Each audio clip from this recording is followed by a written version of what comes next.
Sorry for running a bit late. We've had family visiting. It's always fun when you have the family turn up. They don't seem to understand the concept of I have a time, I'm going to go. No, can you help with this? Can you help that? Okay. Let's see what I can do. Let's see what I can do. So let's see. Here we go. Oh, how is everyone doing today? How is your Sunday going? Ay, caramba. Mine could be a lot worse. It could be a lot better, but it could be a lot worse. I'm gonna go with it as it is. Hello, Wayne. How you doing? How goes the world of Wayne?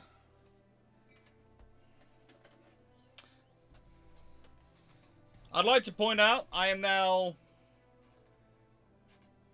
4 days into being able to be into being able to have sponsored content on YouTube, and Iron Brew has yet to get in contact with me. There again, my search for a shirt which is not going to be ruined by crawling through the boilers of warships, specifically old warships, is proving fruitless, but we'll leave that to one side. Hello, Paul. For those who want more clarification as to the shirt thing, well, it's quite simple. Last year, I went to visit HMAS Vampire.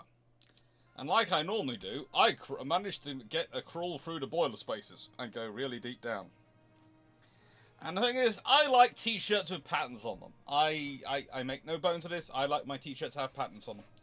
And, yeah, the pattern which was on the shirt I was wearing the day I crawled through the boiler, underneath the boilers on HMAS Vampire, can best be described as dissolved. So I was thinking, right, if I'm going to do this year, I need to have a good shirt. I need to find a t-shirt where I'm not going to have the pattern dissolve halfway through filming. And, so, I had an honest look, I had a look around, and I thought, well, hang on, there is a group I watch on YouTube called the Diesel Brothers. I occasionally see their videos. They have a store. Let's be honest, considering all the stuff they do, any of the merch they put forward should probably be designed to go through that stuff. So I sent them another question to ask about what was the most indestructible top they had. Indestructible pattern shirt. I don't think they realised what I was asking about, the customer service agent. Who was very nice and very polite, but really didn't understand what I was talking about. Because their response was,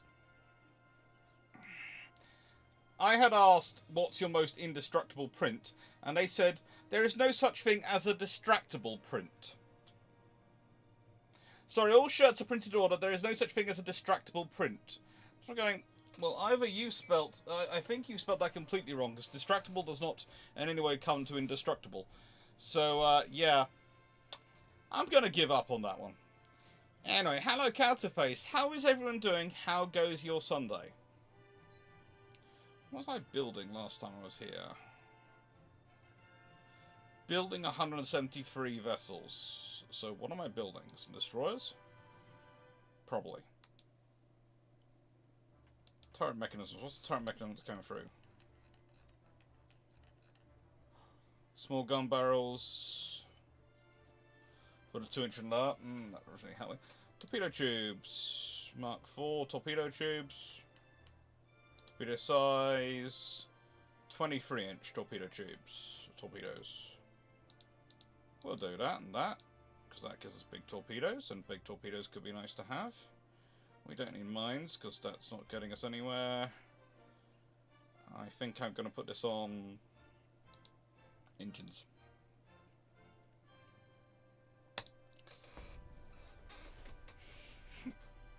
It's a migraine, it's 1914. Germany, Italy and Spain have ceased to exist for the greater glories of the French Republic. Well, it is a bit unfair for them. Also, currently wondering why my camera is now showing me a red light.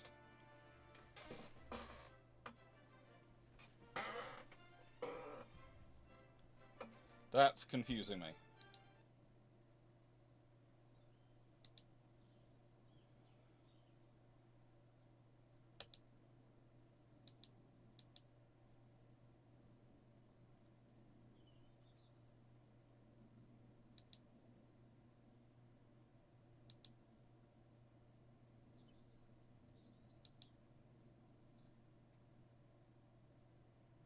Give me a second with the camera.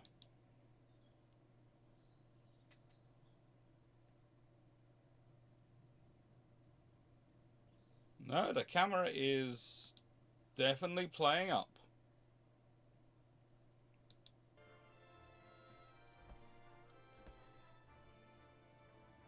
Hi, Jonathan Boone. Oh, also have income tax refund. Went to a new Windows box. Very good fun. It's always nice when you get a refund from income tax. Always nice when they give you a refund.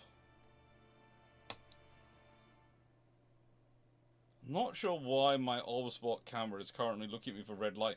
My Ultraspot camera has gone all full Cylon, okay? If everyone blink twice in the chat if machines have started to take over, because my Obsbot camera has gone full Cylon on me.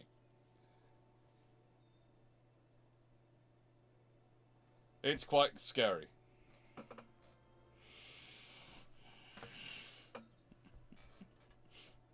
Very nice, Wayne Borian.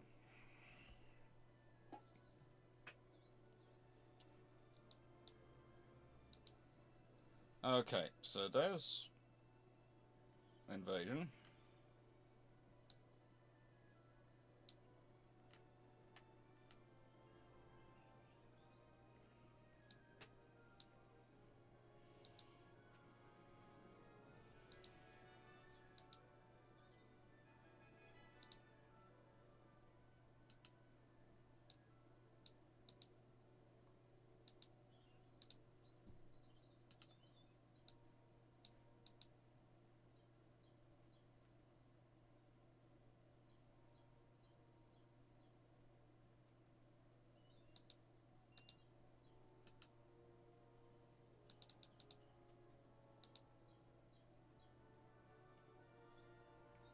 There's a battle going on.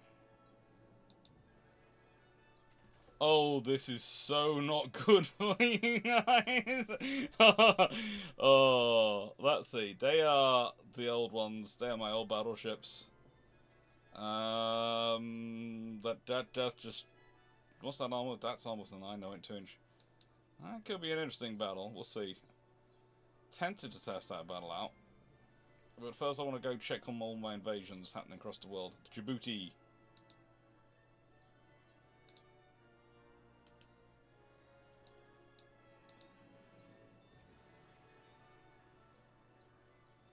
Yeah, I think I have a chance to succeed in that one, so that one's okay. Also, I'd really like it if my forces from Murgada would actually come out and do their jobs.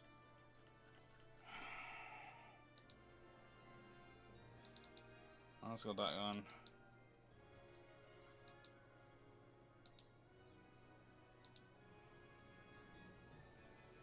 Let's do some battles.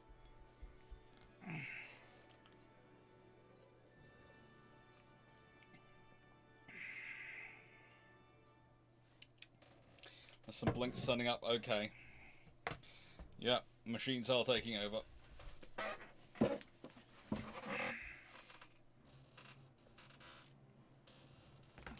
Yeah, AMD is usually good for the upgrade option routes.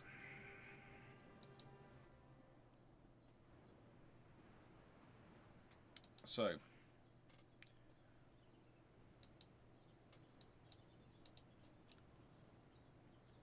You go off hunting. You go off hunting.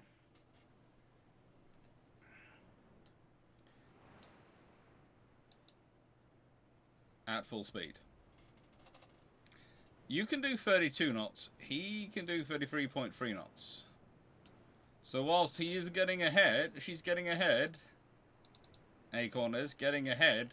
Shouldn't be that far particularly ahead, but there again. That is a lot of torpedoes and a lot of guns. for a little destroyer.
They actually are thinking some of these are warships. They're not warships. They are merchant ships.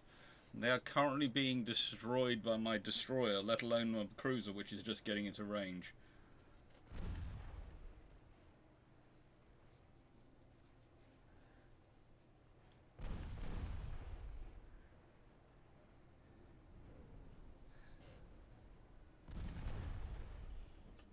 Hello, Runon.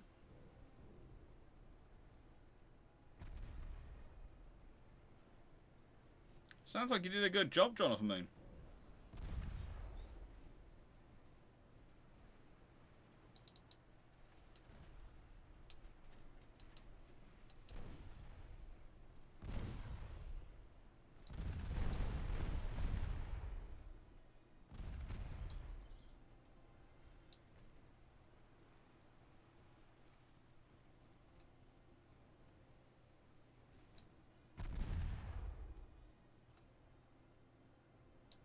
So now I am just slowing myself down to 14 knots and just going to pot away inside, and you know, do the usual cruiser thing of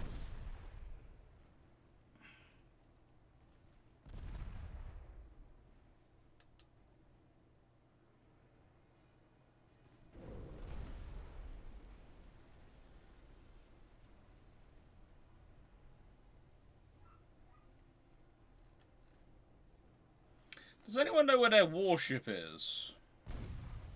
Because I feel like I should know where their warship is by this point, because I'm kind of massacring their convoy, and I haven't seen sight nor sound of it.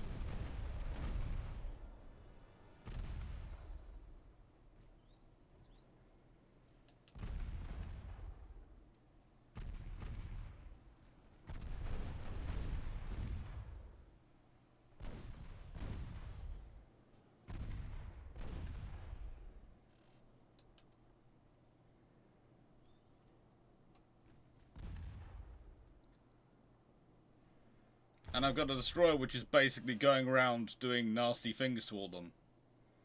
So, you know, I can afford to have my cruiser wonder where the enemy is. And I don't want these two thinking they can escape, so they're going to be taken out before they can get anywhere.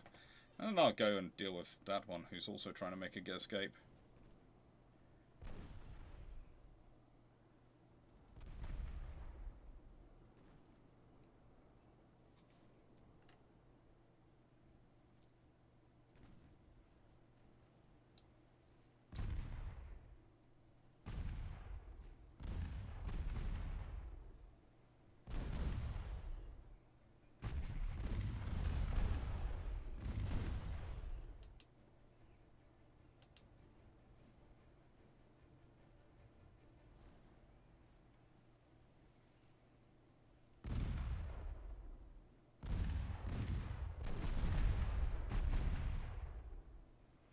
It's nice when they leave an entire convoy to basically defend itself and, well, die.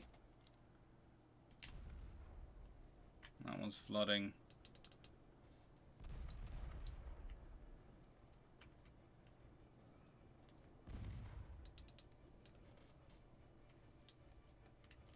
I think literally that's what their convoy escort has done. I think it's run away.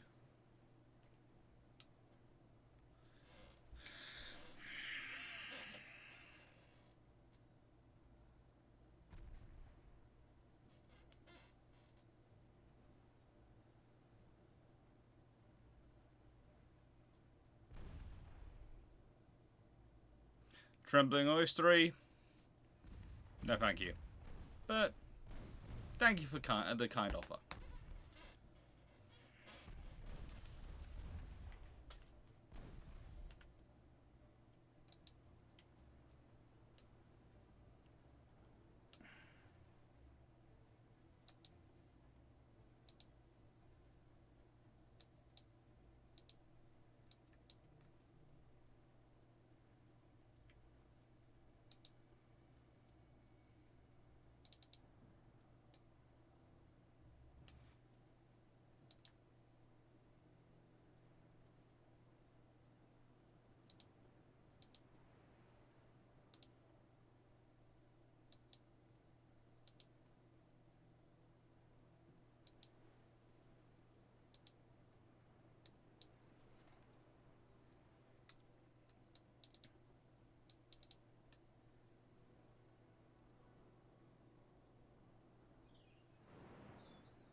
I'm still wondering about the fact that my Obsbot camera's gone. It's got a red mark on it, and so I presume it's now being controlled from external sources.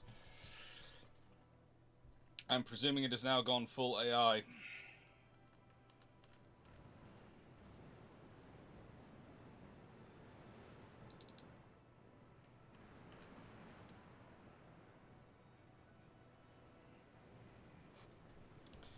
We have torpedoes left. We have torpedoes left.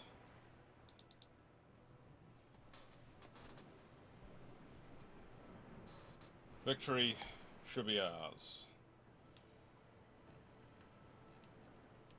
Smoke spotted to the northeast.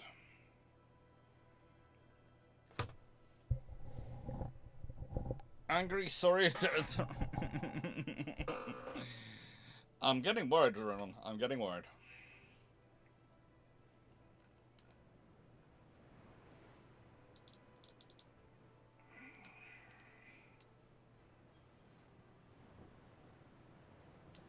Let's end this battle, because frankly, we're not catching. They've gone full speed away. Right.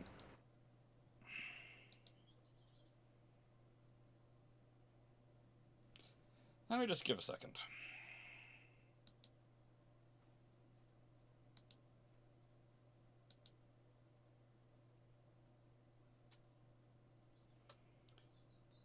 Is it updating?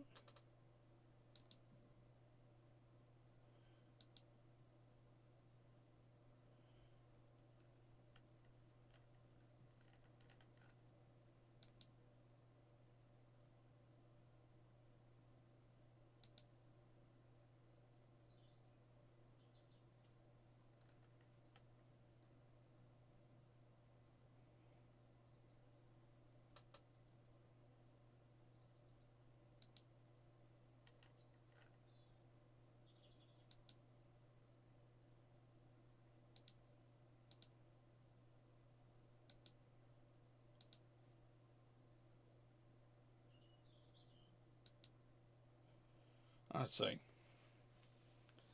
Well, not really imitate the Russian second Pacific Squadron because, well,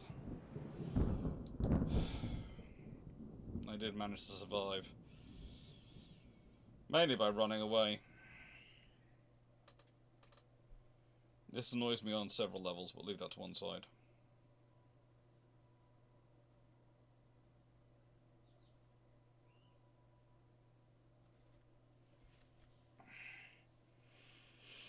Minute Española. Contra Torpedo Villamil.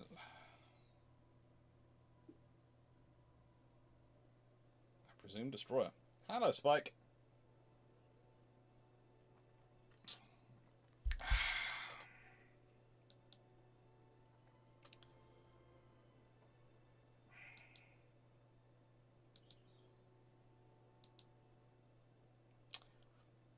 So...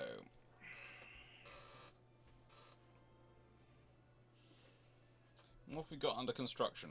We are building 100 destroyers, 60 submarines, and 12 battlecruisers at the moment. And let's go to other battles we've got going on around the world. Got a battle here, which will involve Dunedin. I'll fight that auto-resolve. Dunedin should be able to do that job on its own. Yeah, it did do its job on its own. And we'll also have a battle. Ah, yes. Let's go see what this battle is going to be like.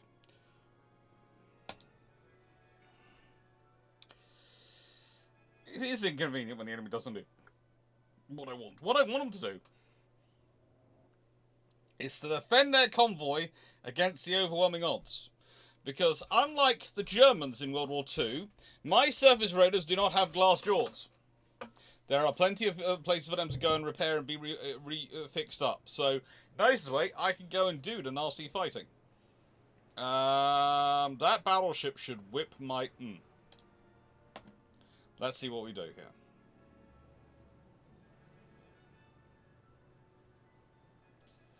Like, there's actually, there's all sorts of tribes they could go for. Honestly, there is all sorts of tribes they could go for. I think you should be on that. But I also think you should follow them. These should be AI.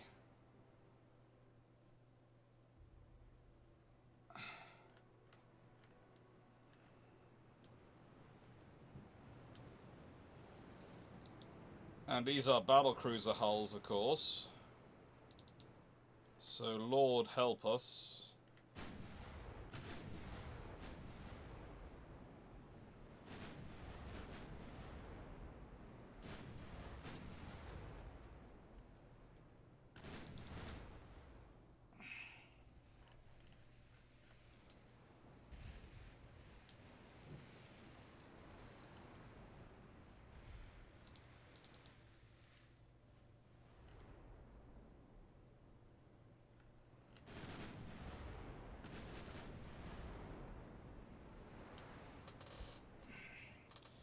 Fairly sure you're supposed to have good stability.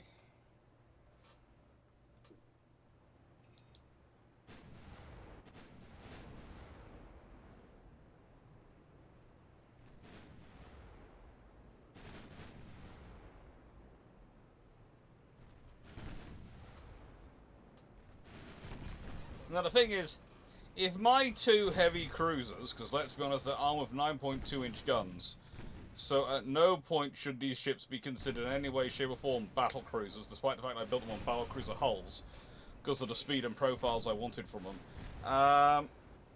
They actually win this fight. There is something really rotten in France at this point. There is no way these should win this fight. That is a 16.5-inch gunned battleship.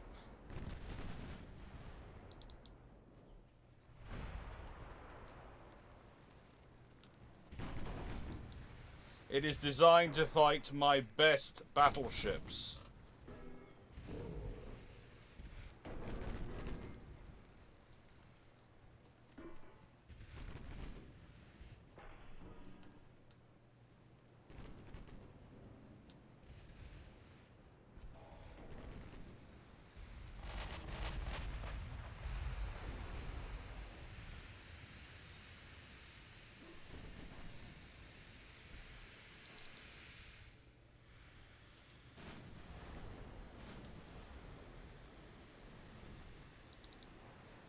And see, honest heavy cruiser.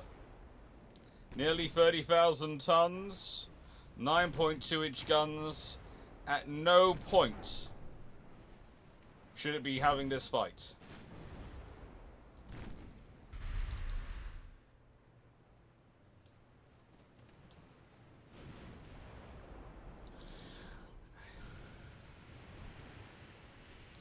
This entire fleet of mine should get wiped out.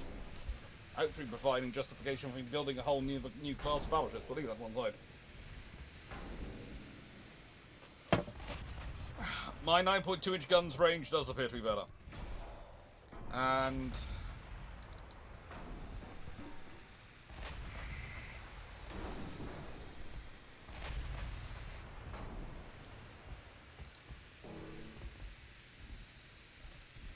There is a...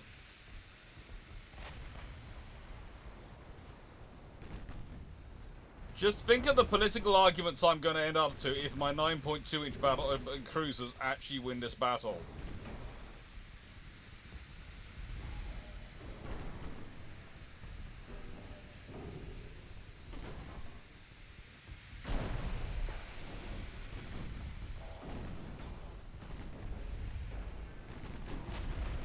This is not good. I'm supposed to be losing this battle. My battleships are sinking. That is a good. That is not a good thing, but it's a good thing because my old battleships really did need to be got rid of. I wasn't sure what I was keeping them around for. Oh yes, tonnage. When I need to produce millions of tons of ships to actually engage. I'm trying to replace them with these new generation heavy cruisers. But even they shouldn't win this battle.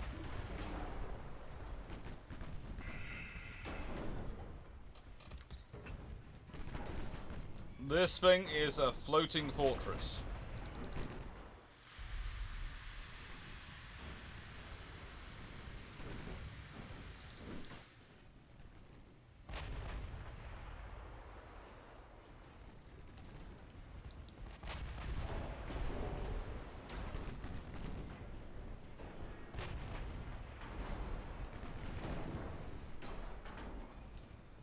I am kind of... It's got a lot of 7.4-inch guns, and that's what'll do in a major work on my fleet. But it's also got a lot of fire taking place on it, which is problematic for it.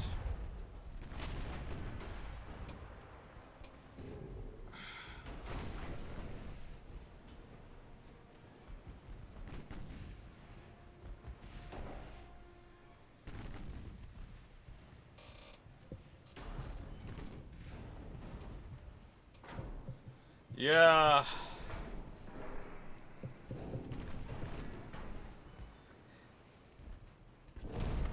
I'm actually, to an extent, also doing this to assess the toughness of my battle cruisers.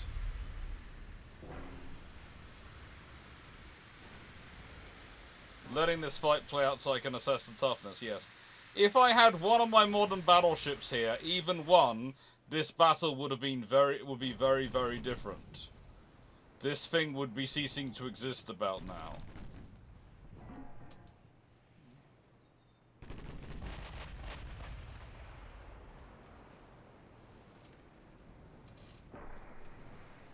But he is a 90,000... She is a 90,000 ton fast battleship.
To be fair though, neither have my heavy cruisers.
Hello, Kofi.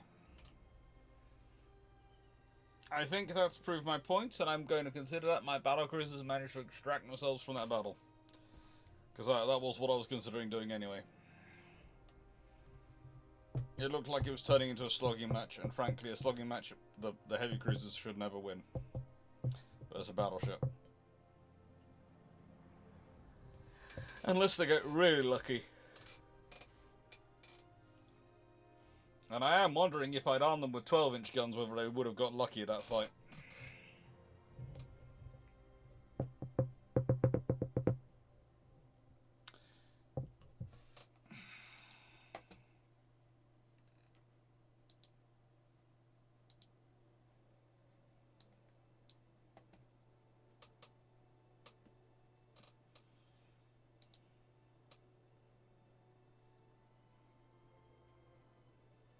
That was the point. I did have the speed to withdraw and fight another day, and so I chose to. They're good, they're green, they're green. I'll improve relations with the Italians because I can. They have an active fleet of 15 ships. I should really care about them. I only have an active fleet of 1,290 ships with another 173 ships building. And 7 ships in repairing. So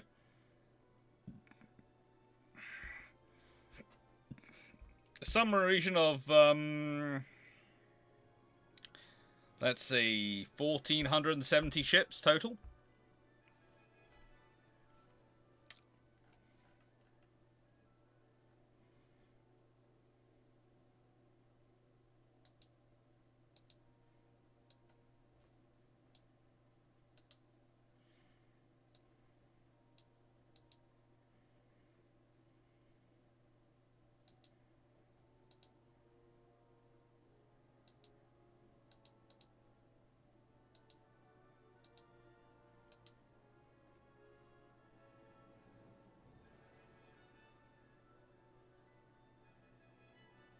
I will wait for them to be repaired and then they can all go out together.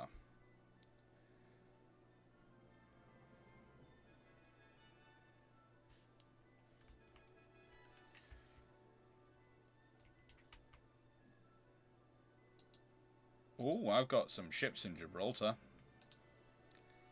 I could send all of these.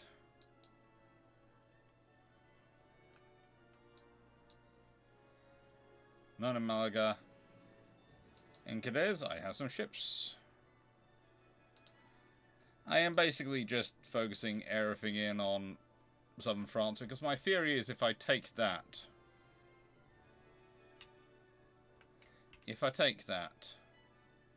that should make my life a little easier. Just a tad.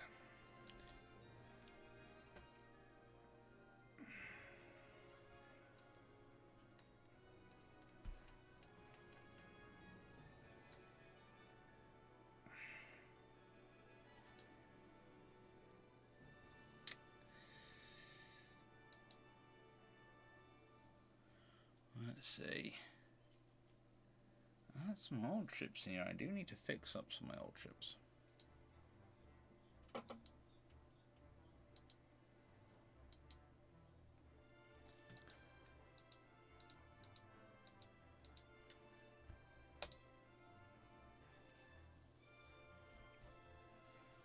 Refit them up and upgrade them.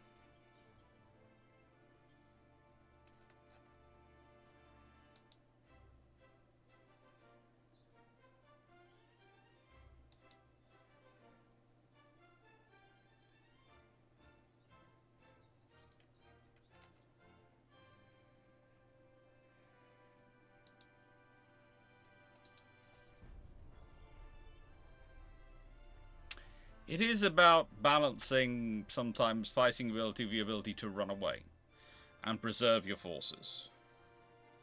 You know, I've been sort of, I have to admit, with the recent videos, I've been flirting a lot with the theme on, it's on the YouTube channel, of course, with the theme of whether it's better to design ships for a battle or for a war. And let me explain that. Do you design your ships so they can win? They have the best chance of winning a battle, every individual battle they come, from, or do you design ships so your fleet has the best chance of winning a war?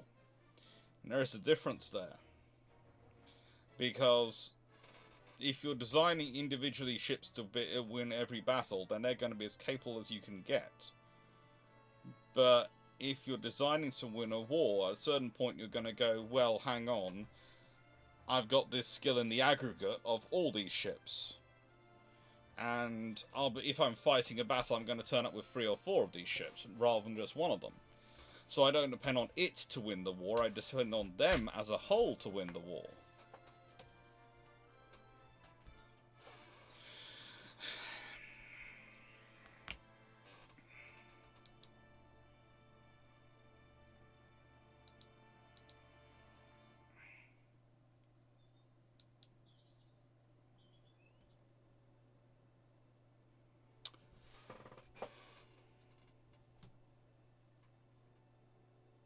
Oh, this is not going to be good.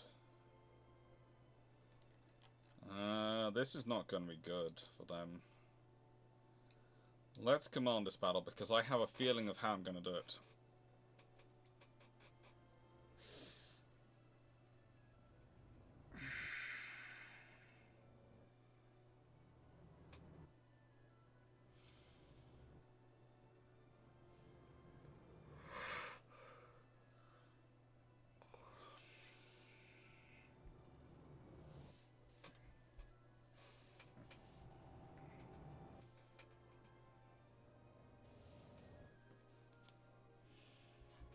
I'm still wondering why the Obspot is looking at me with red eye, going, I am a Cylon and I am watching you. I presume it's updating or something.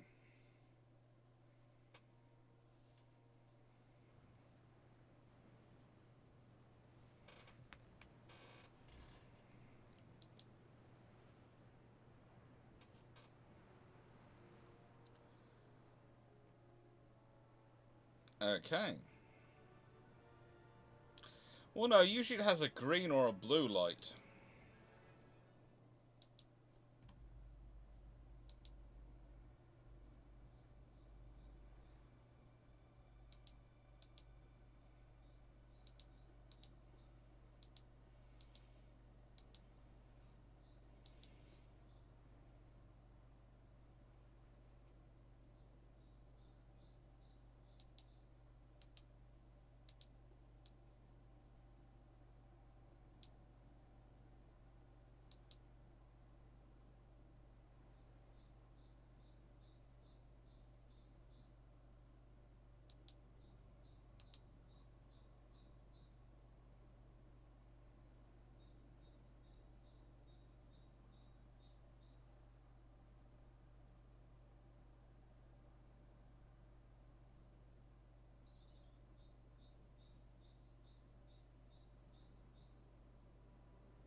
So basically I have my fast group going out ahead, made up of 2 of these, which I think are probably more than enough for the job.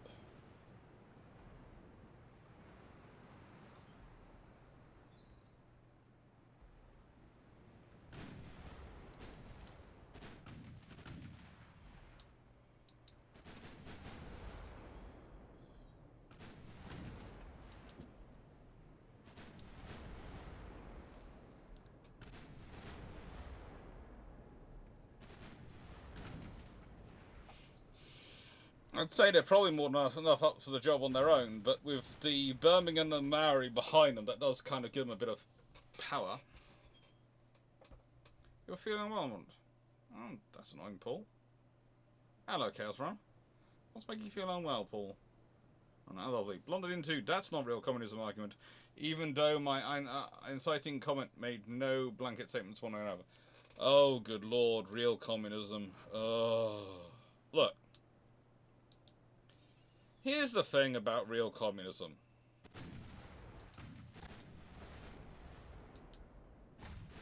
It's a lovely idea in theory, which is why so many academics like it. But the trouble is, humanity gets in the way. It's kind of like anarchism. In a world where everyone's able to think about everyone else's needs on the same level as they think about their own, anarchism could well work. But the problem with communism and anarchism is that humans are not actually at their base point that enlightened. We'd like to believe we're better and we're more enlightened than we are, but we really aren't.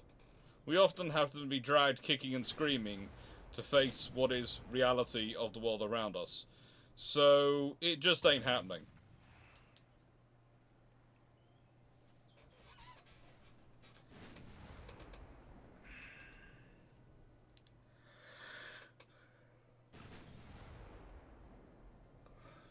And I don't mean that in a nasty way, I mean that in a...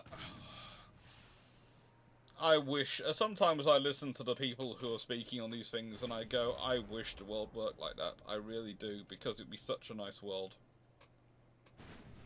And maybe someday we will achieve a world like that, but we're not going to achieve a world like that by sitting there presuming we have a world like that.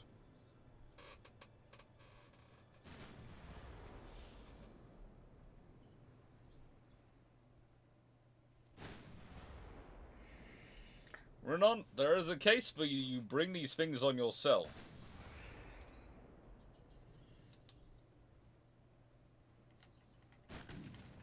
There is certainly a case to be made.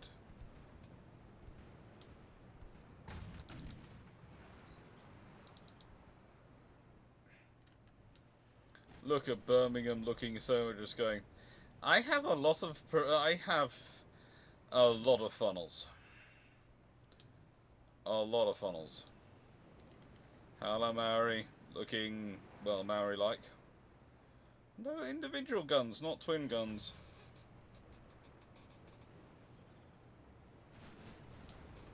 Look, again, why are you answering honest questions on the internet? No one wants to... People on the internet do not want answers to their questions that are actual answers. They want answers to questions which will confirm their worldview and make them feel happy, nice things, and not make them have to question anything. I have long ago learnt this with my video channel. If I wanted to do a video that just received out and out applause the whole time, I would do a list of the top 10 battleships of all time, and I would have Iowa as number 1 and Bismarck as number 2, and I would have so many people saying such lovely things about me, it would be obscene. But the reality is, that isn't the case. I love the Iowas, but I'm not sure I'd put them up as number 1. Honestly, mainly because I have often disagreements as to whether or not they are actually battleships versus fast battleships versus battle cruisers. There's an argument to be made, which is an interesting one to get into. But also, there is the fact that even they suffer to an extent because of the American infrastructure and other limitations which have come about due to the treaties. And the Americans did know they could build something better. They did know that.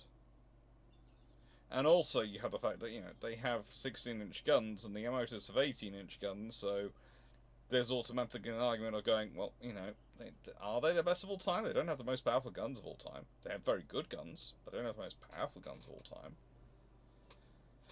And then you end up in the argument, well, they're faster. They're a lot faster than the battleships, than the Yamatos, because the Yamatos could do 27 knots. Well, that's true, but, is that enough? Is it speed that defines a battleship? It's not. It's speed defines a battle cruiser in many ways. So yeah, that becomes an issue. Yeah, that's right. It's weird. Then, if I ask an honest question, I like being made to think. I'm weird. And look, the vast majority of people on the internet do not ask. If you've ever seen the video, there's these videos which pop up in my YouTube feed occasionally, and I immediately block the channel. But they're basically people asking on Reddit, am I the arsehole? Let's be honest, that's what they're asking. And the whole point is, they want people to tell them they're not. They want people to tell them, no, they're right, they're good, they're virtuous. And the sheer amount of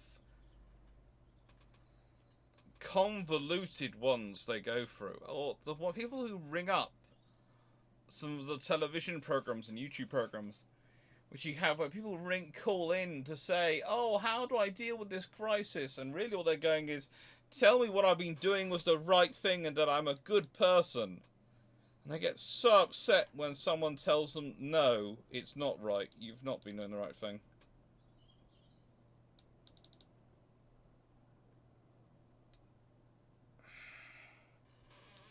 They really do get upset. Oh. I had a question for you. Need to see if it percolates back to the top. Oh, that'd be cool. You could always save it for brew ships. Throw it in between 96831's questions. I'm sure 96831 will have many, many questions ready this week.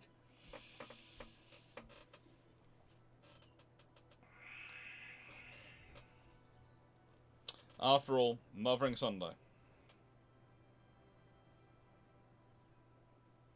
Kilobin. Hello, Kilobin. So, a question to you of a what-if scenario. Say World War II doesn't break out on a Plan Z is completed and the RN construct their cannon for Indian Dominion likely occurring within a decade anyway. Could you see a Royal Indian Navy be assigned battleships so as to convince the UK Treasury that they're not paying for the possible 28 battleships the RN's plan called for? Potentially, but they would get them after Australia. Australia would get them before India. Mainly because India has so much work to do to build up to running a battleship. You don't just get the keys to a ship and go, yes, you're now in charge. You need to train up the officers. So this is the problem. Because of the way especially the later the later people in charge of India, the later governors, had approached naval power. They even begrudged the fact that there were yards out there, let's be honest. The Indians had lost a lot of their human infrastructure. So whilst in a scenario, if the Germans were going to complete Plan Z, I don't see them get it completed before 1956. So that does mean you would historically have about 17, 18 years before war actually broke out. A lot of ships could be built in that time. A lot of technologies developed. You could well have had the first jet aircraft operating from carriers in that time. So who knows how the world has changed by that period. You'd be dealing with very, very powerful ships.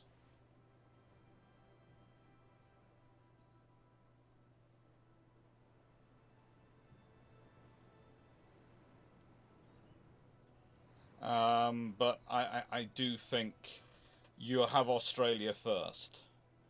Then New Zealand, possibly Canada, and then India.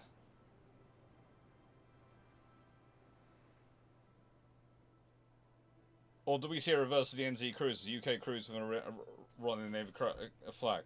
Oh, it will be an intermixed force for quite a while. it'll be a heavily intermixed force for quite a while, but it'll be cruisers first.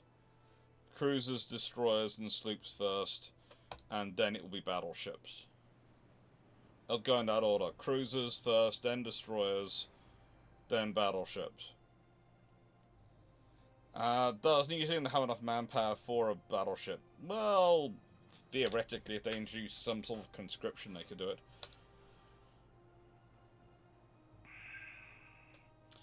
And despite the fact it takes so long, the German fleet's obsolete before war begins. Honestly, yes. Let's be honest. If under that scenario, war holds off till about the 1950s, then let's be honest. Scharnhorst, Gneisenau, most of their light cruiser construction, and the Deutschlands are all well beyond obsolete by that point. They were just about good enough when war began. Anything longer and they're going to be well behind. And the pace of development is not helping the Germans, because let's be honest, the pace of British and American development and Japanese development is way in advance of the Germans, and the pace of Italian development in terms of naval power is in advance of them. The Germans are still working with largely World War I thinking. It's been slightly modernised, but it is largely World War I thinking, because they haven't been able to do anything since World War I. This is, people take that and they go, "Oh, you're being insulting to them." No, let's be honest. Look at what they've actually managed to build since World War I was over. They have built the Deutschland class, which, for all their many, many qualities, are not exactly the most advanced ships in the world. And then they're basically expanded heavy cruisers. Not even expanded, really, let's be honest. They are heavy cruisers armed with 11-inch guns. And then you've got the Scharnhorst and Gneisenau, which are fast battleships.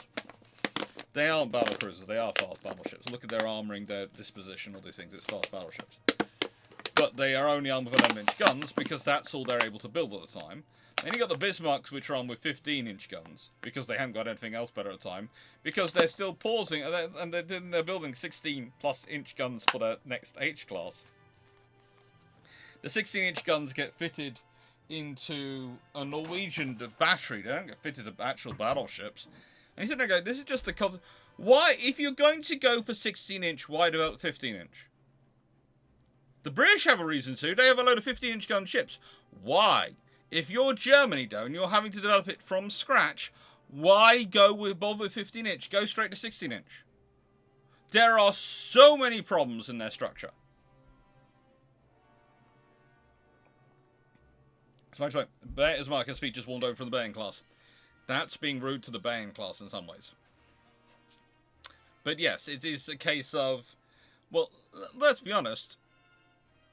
Krupp will give you what Krupp will give you. Yeah, pretty much. That's it. And that's the problem for the German war effort.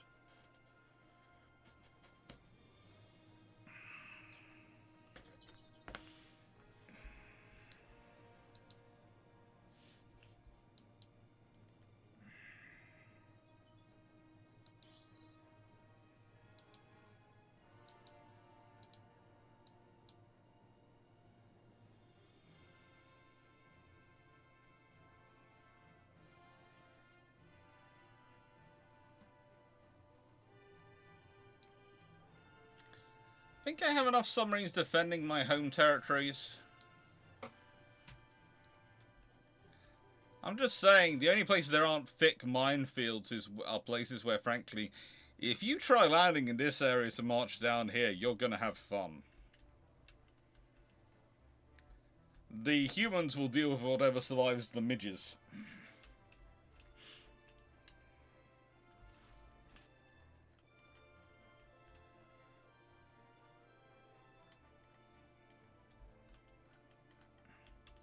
Why do I have such a large fleet down at Montevideo?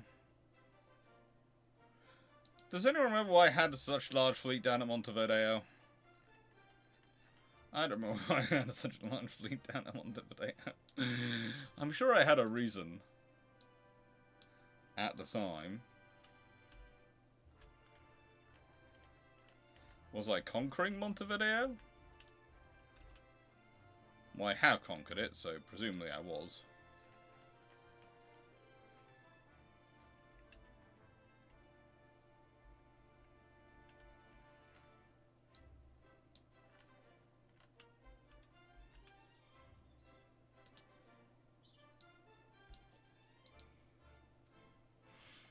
Probably an invasion. Probably it was an invasion. Just this invasion so long ago, I can no longer remember it.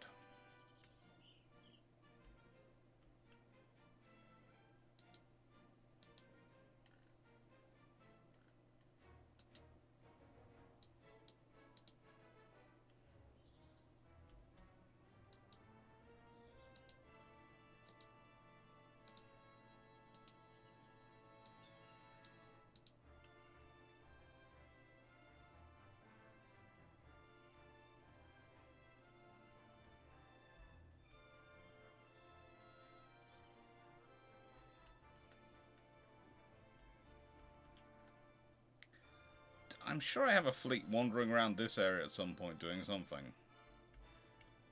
Ah, there are some fleets. Anybody remind me what you are all supposed to be doing?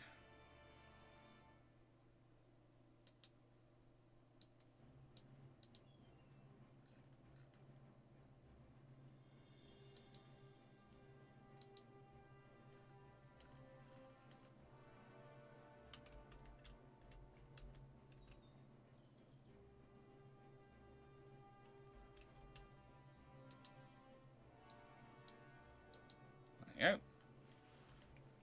We're just continuing taking over China. France did so. France were my allies. I destroyed Germany for them, and then they attacked me. It's not my fault they can't actually fight back.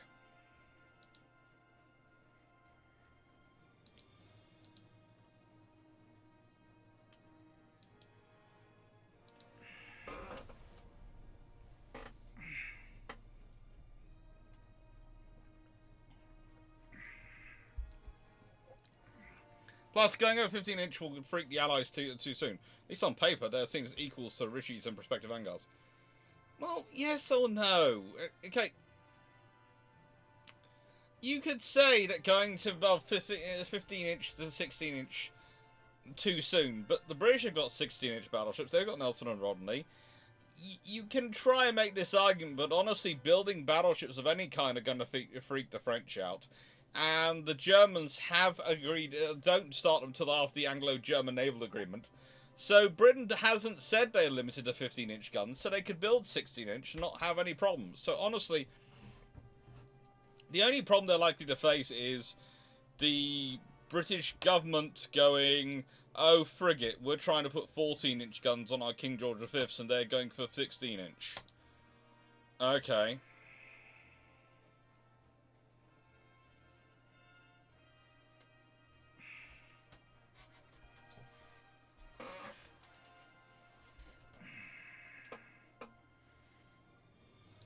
Sorry, Canada, but no.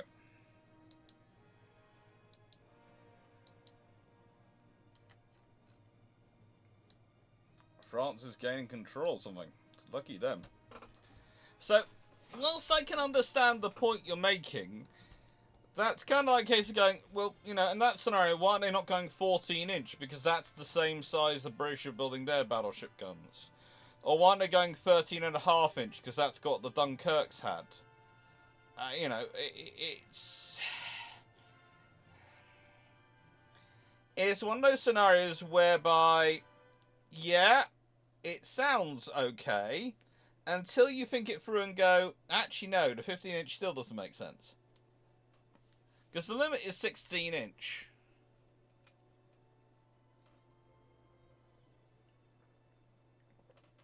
Now that's the thing, Killer Bin. Krupp didn't maintain the tooling to make the 15-inch. Krupp only to maintain the tooling to build the 15-inch, the 11th-inch. The 15-inch tooling was all got rid of. That was part of the Treaty of Versailles. The British literally went into Krupp and various other manufacturers and destroyed everything they didn't take away. And the French took the stuff away if they thought they could get any money for it. So Germany built it from scratch. They built the tooling, all the systems to build the 15-inch guns from scratch. That's why the Scharnhorst and Eisenhower don't have 15-inch guns. Because they have nothing to build 15-inch guns with when the Scharnhorst and Eisenhower are ready. You know, that's why they're built with 11-inch guns. Because there's no other option. So literally, the Germans build everything to build 15-inch guns from scratch, and then they have to upgrade everything to build 16-inch guns from scratch, and then they're looking at building 18-inch guns. And you sit there and go, you've just made your lives a lot more difficult than you needed to.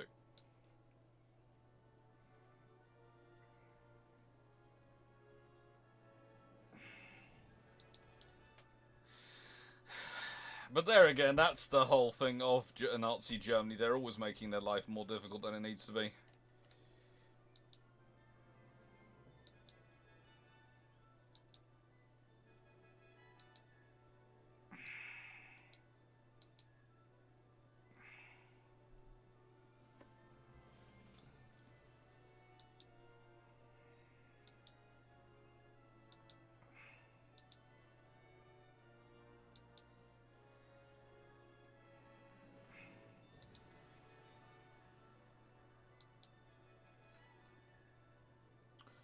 Oh, Mark 1 19-inch guns. Tempting.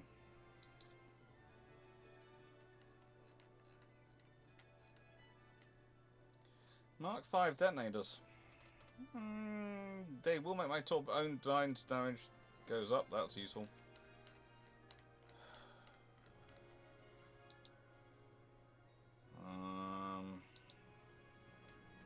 I think I'll go with the guns because I think if I get 19, then I can get on things. Oh, good lord. Engineering perfection. Let's put it this way, okay? The one problem with engineering perfection is it keeps changing.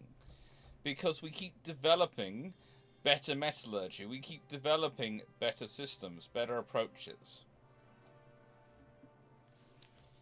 If you want engineering perfection, let's go. Here's the pencil. Engineers have even improved on the pencil. This is about as useful as it can be in this form. But there are improved versions of the pencil. That is what you are dealing with in terms of a mindset when you're dealing with engineers. So when you set yourself up as seeking engineering perfection in any form, you never stop. This might be good enough for 99% of tasks we require a pencil to do, but they want to make a pencil better. There is nothing wrong with that, but when you seek that, when you're producing military equipment, naval equipment, you will never get anything done.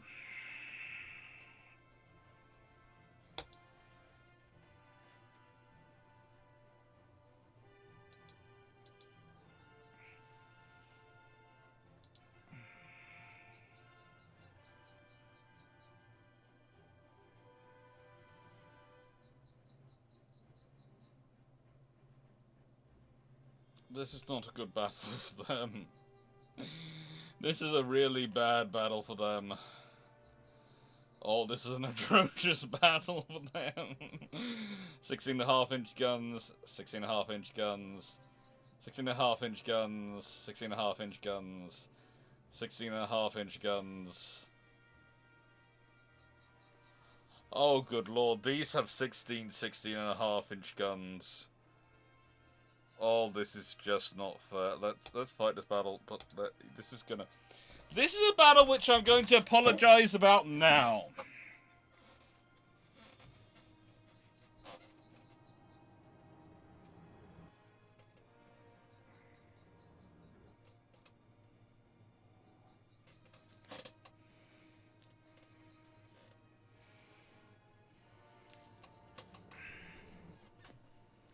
Oh.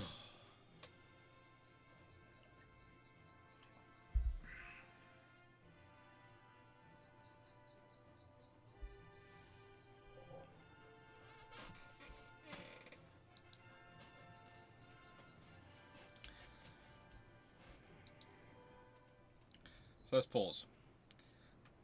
Have I got 5 of the same type of battleship? Agamemnon.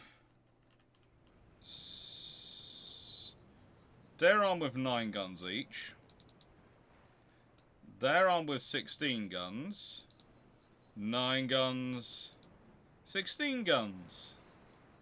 Oh, cute.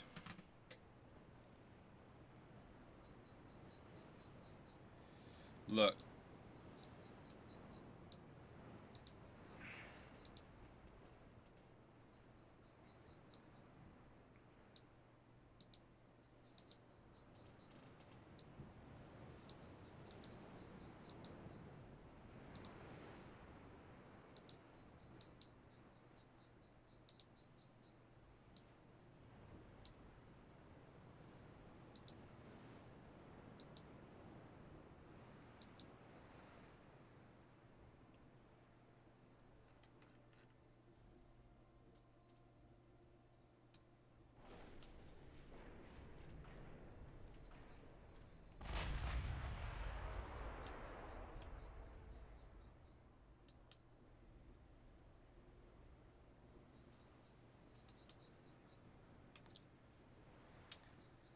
So,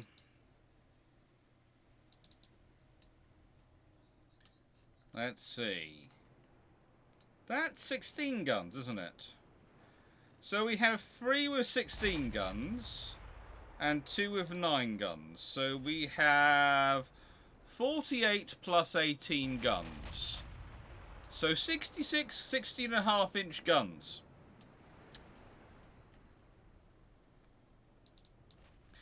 Look, I would just like you're all deciding to run away. You know what? I understand and respect your decision.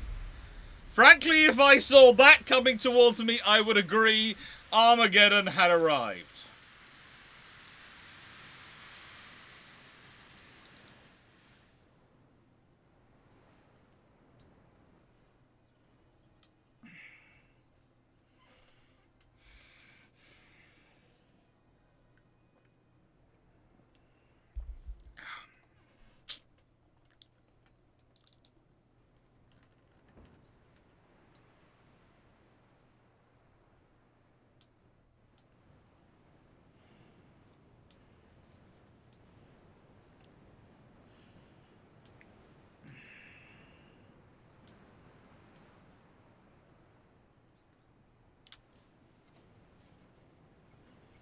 I think that's a good-looking ship to me. I mean, do we not all agree that 16.5-inch guns makes a statement? Especially when combined with, I don't know, 18 6-inch guns? And apparently a whole host of torpedoes. I forgot I was carrying that many torpedoes on these things. What are torpedoes for?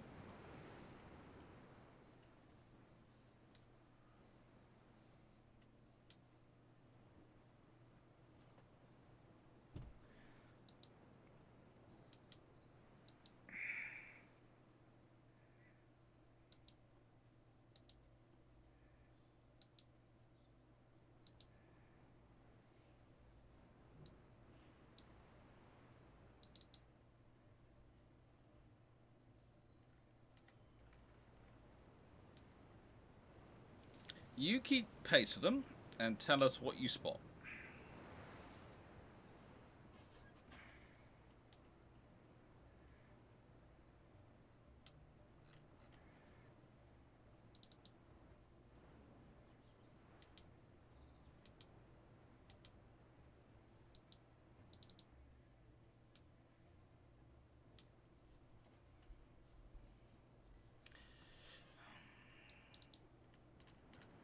Come here, French Navy. I need to negotiate with you.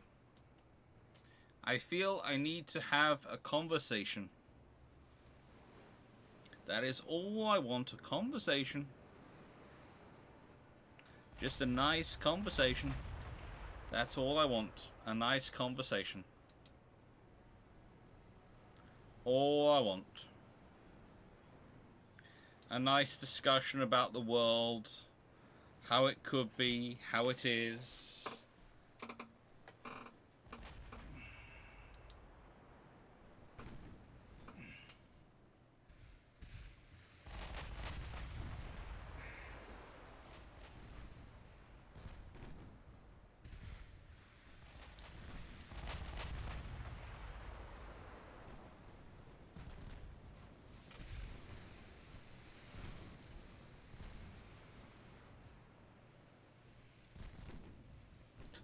Exactly, Paul. I just want to have a chat about life, universe, everything, really.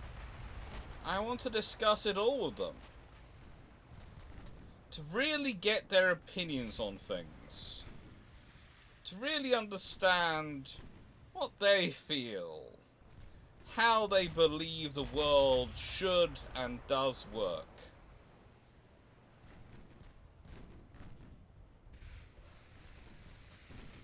By the way, this is what the French built that other battleship I was fighting earlier to fight. They thought it could take on Agamemnon here. I think it has about as much chance of taking on Agamemnon as I have of, I don't know,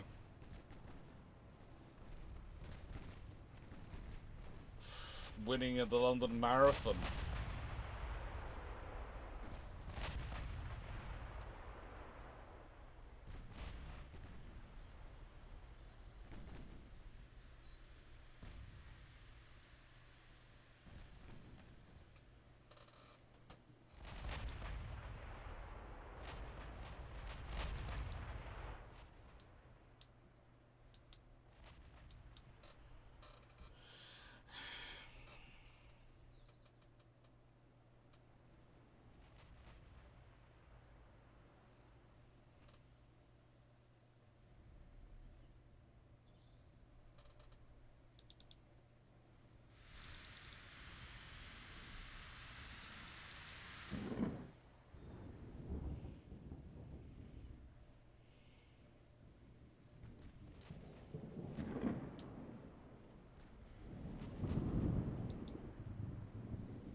It's the most fortuitous storm.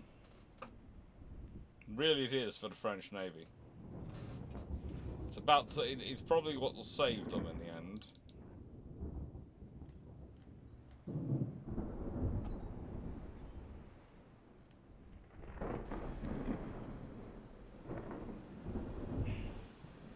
Astrea dodging torpedoes.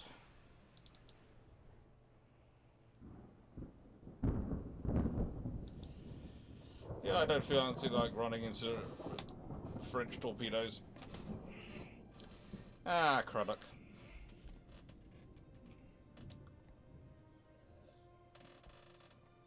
Now, here's an interesting thing. The British send down an old pre-dreadnought to support him, and he has to get left at the Falklands. Imagine if someone had sent HMS Dreadnought instead. She's an old ship at this time. She's not sent, but there was consideration to sending her out on such operations. Imagine if Craddock had had HMS Dreadnought at the Battle of the Battle of Coronel. What do we think the odds are of him losing that battle then become if HMS Dreadnought is there? Do they even fight the battle? You know, do the Germans even does von Spee go, that's a Dreadnought battleship. I don't want to be there.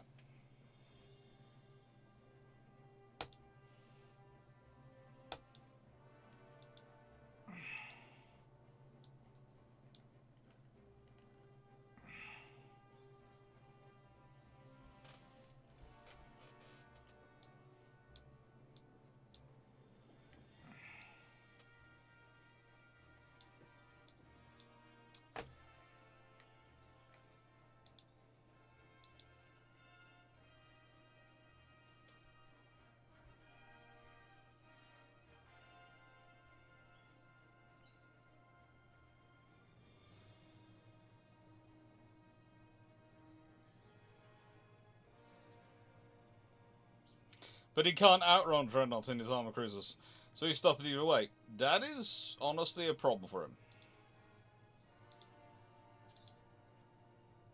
It honestly is. It's a problem for him.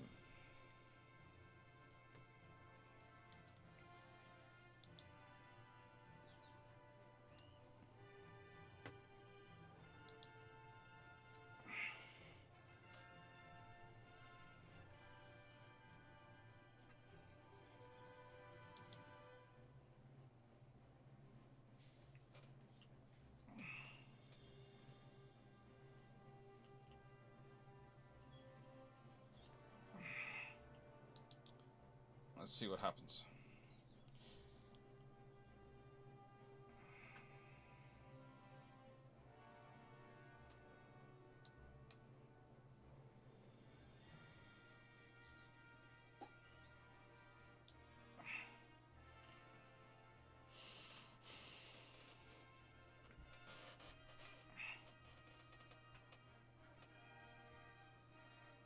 Refit resistance and incomparable are at C in the Western Mediterranean. Yeah. They are doing nicely.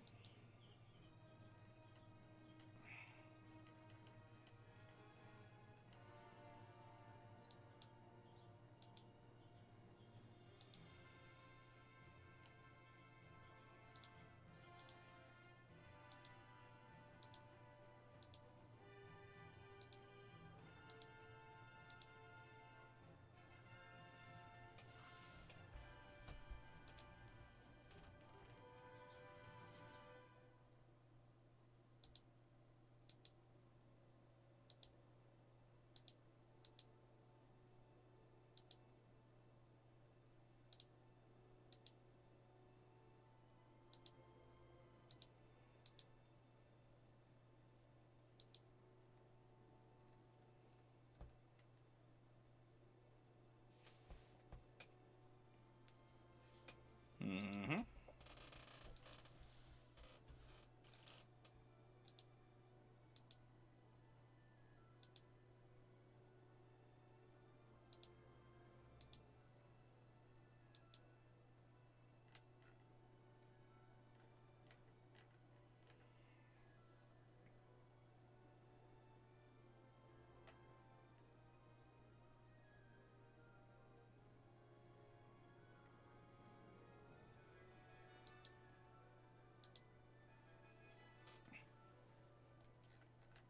That should do with those being built when they come into service quite soon.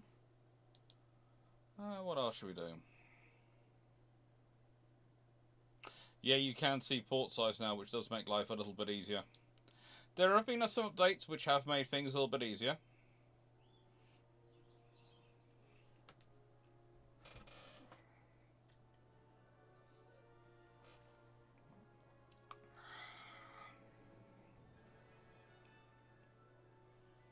I could do a few thousand more personnel, but we'll leave that to one side.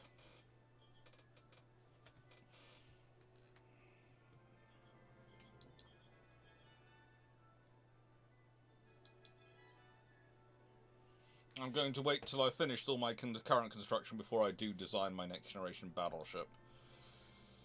Or rather, wait till I finish my cruise and destroyers and submarines, because, you know, that will help.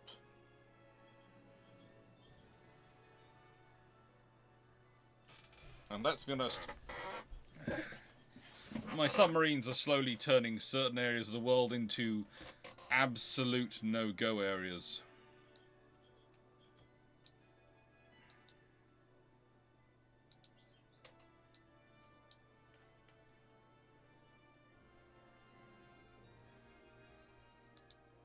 It's gorgeous.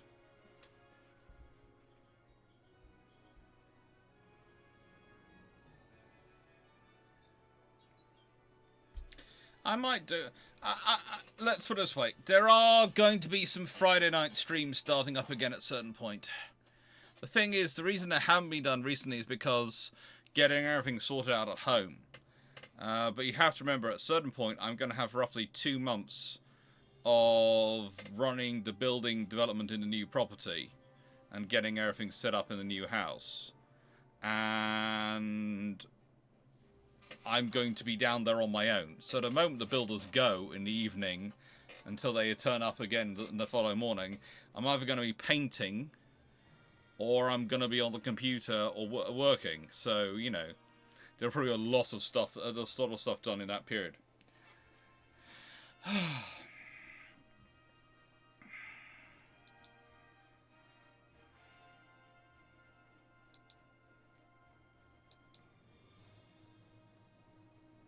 I'm looking forward to it, really. He says. Looking forward to it, really, yes. Ooh.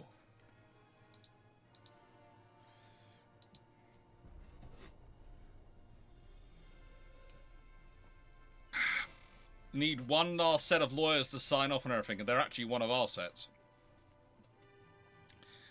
But they're quite a crucial set. They're the ones who are basically guaranteeing that me and my sister are in no way, shape, or form forcing my mother into doing this. She gets a lot of independent legal consultations and independent legal advice are required as part of the process, which is fine. As I've said, I've made a joke a couple of times, and it's kind of interesting that she has... there is no way we would do that. We could not do that with my mum. Although, she's rather happy. She's got a new pair of sunglasses, right? Prescription made. And she had great fun explaining to the lady when she was getting them, she required them for 3 things. Driving, walking, shooting. So she's now got new sunglasses she can actually use while shooting. And it was the mum who decided to move, yeah. But that doesn't matter. They still require legal things because, you know, it has to be checked. I didn't attempt to withdraw from battle. I think I said auto-resolve.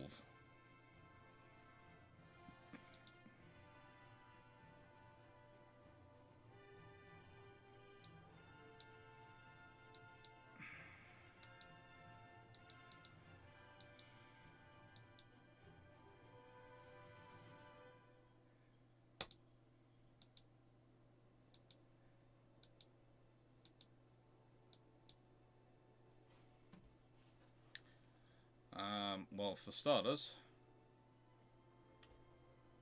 naval invasion, southern France, yes, and then I'll invade somewhere else of southern France's. What else was I going to do? Oh yes, research. Big guns, that need to be sorted out. Oh, internal protection, what's this one? Superior medical section. Oh, that could be... That's tempting. Oh, that is tempting. I'm researching torpedo size. I like torpedo size. And engines, what's going on? Oh, marine diesel 2s. Oh. Oh, this is cruelty. Cruelty. I want it all. I want it all. I want it all. This is not fair. Torpedo size is done in 2 months. Explosives are done in 3 months no matter what I do, so that's okay. So that's going to be done within the 3-month period, so I don't have to worry about that. Boost, torpedo propulsion. So tempting, but no, I'll do the medical before I do the torpedo propulsion. Oh, that's mean. That's mean. Oh, and engines will be done, so maybe I'll be able to do that. Jump in, yeah. Oh.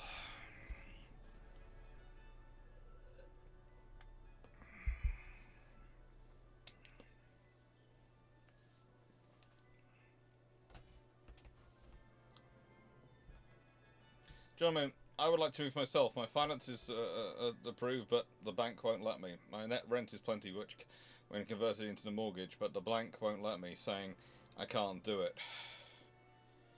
Yeah.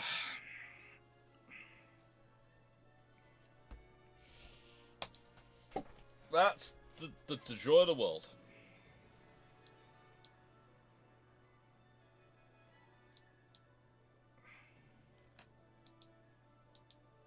The French are fighting the Italians now as well.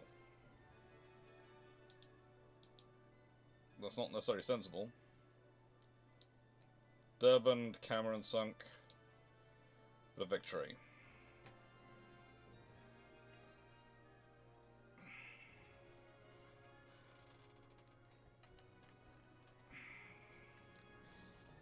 Oh, let's do this battle. It's just...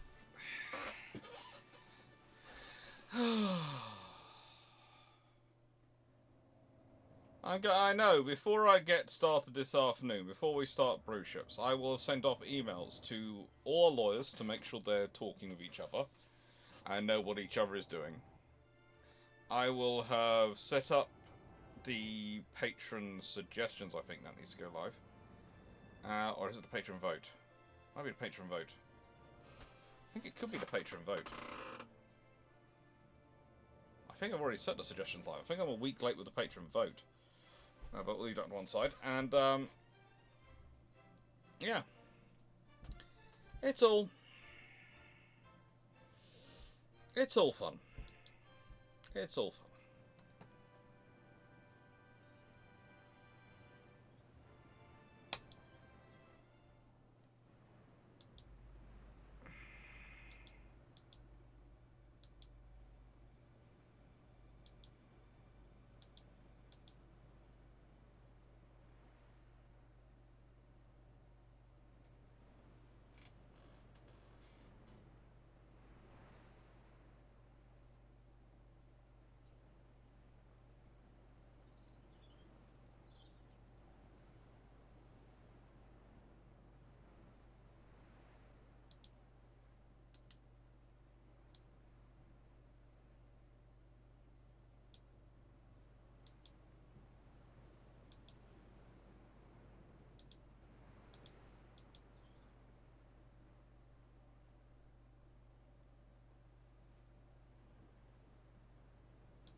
Minstrel, no, it's Yara and Warren.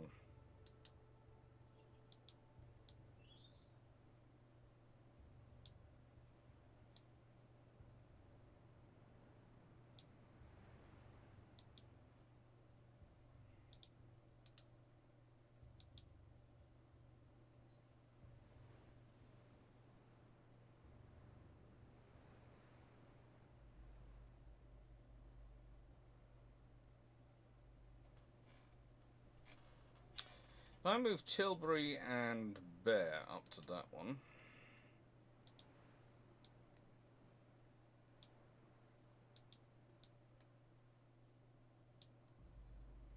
And I move Restless through to the slow unit. And then I put this one.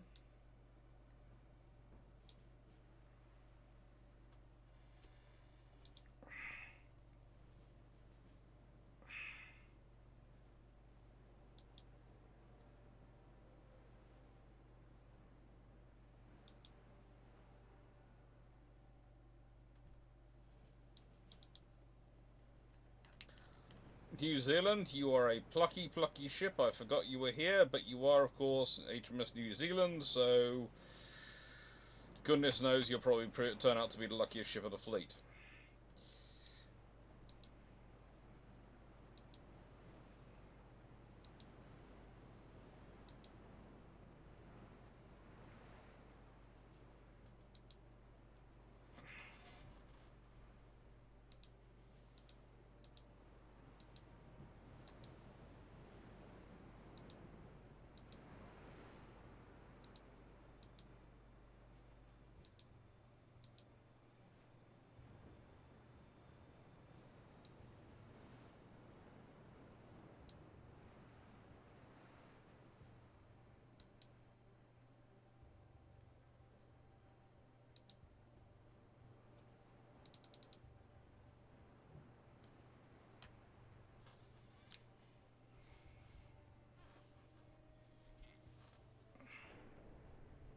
Yeah, most people can rant for quite a while on the bank's twisted logic. Honestly, we had fun with getting ourselves sorted out. Mainly because I am functionally self-employed, but do not have it set up necessarily as a company. Because with an accountant, etc., and sorting it through, the accountant's gone, well, the thing is, if you wanted to set yourself up as a company, you'd automatically be getting a lot of attention. Why? Because you don't own a home or any big assets. Your company is basically your mind and your books. And the company house has real trouble that being a company. Until you've got more of an established presence on these things like YouTube, etc., or you can show your consultancy work as a separate company. I went, well, I can't show my consultancy work as a separate company because I do that through another company. And I get hired through them, and I don't really want to move from them because they're very good at sorting everything out and making sure I get paid.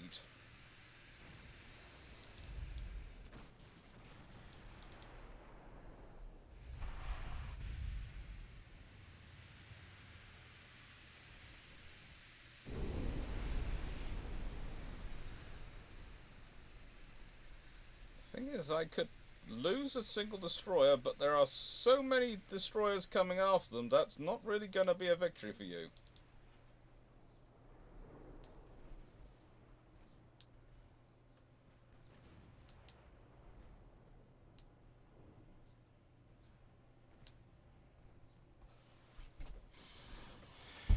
They're supposed to be, destroyers are supposed to be screening for me, not running off on their own.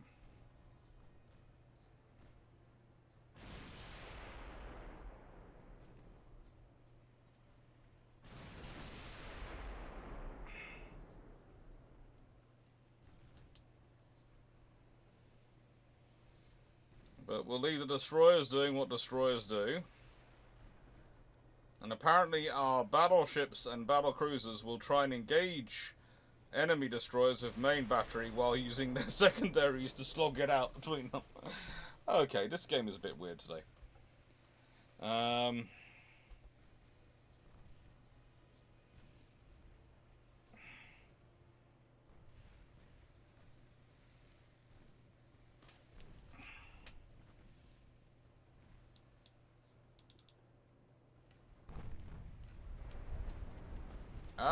Yeah, see? The major battery is pointing in that direction, and the battleships are all over that way. My only one who thinks that this is absolutely absurd.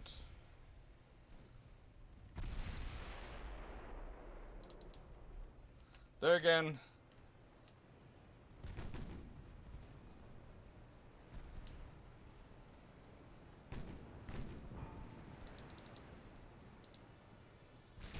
I think that's been enough. I think we have knocked out their battleship.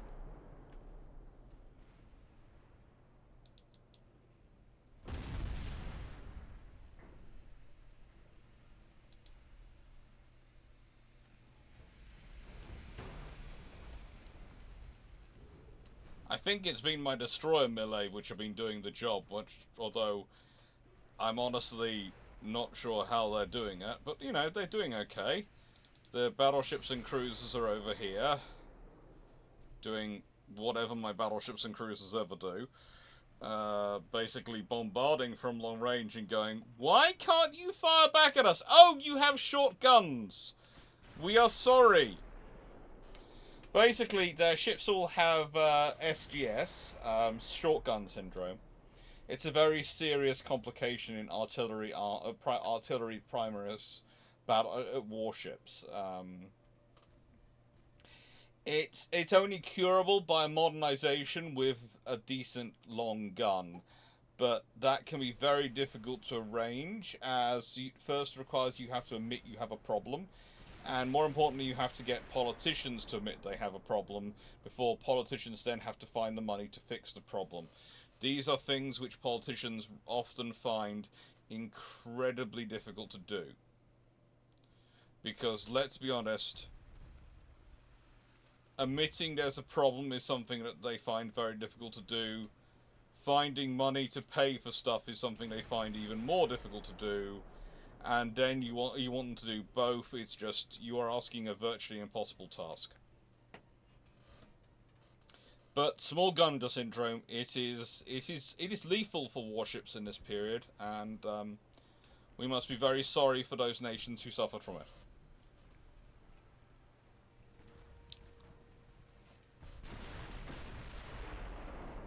you firing?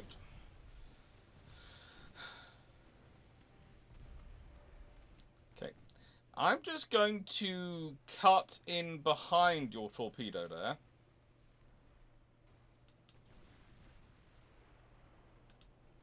Because I can.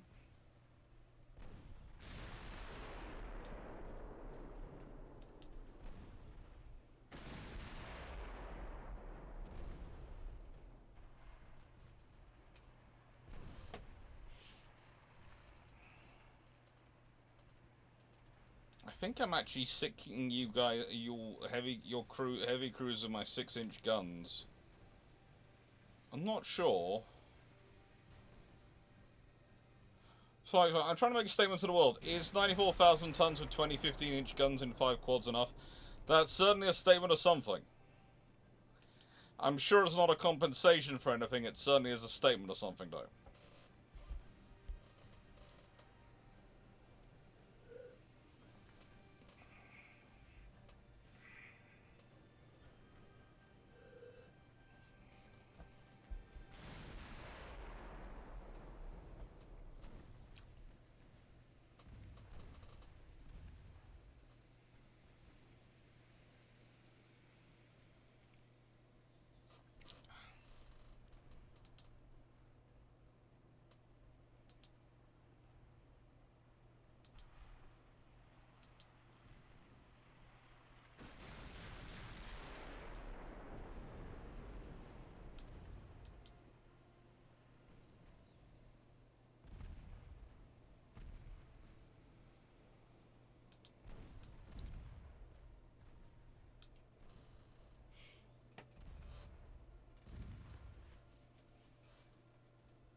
Oh, there's some light cruisers over there.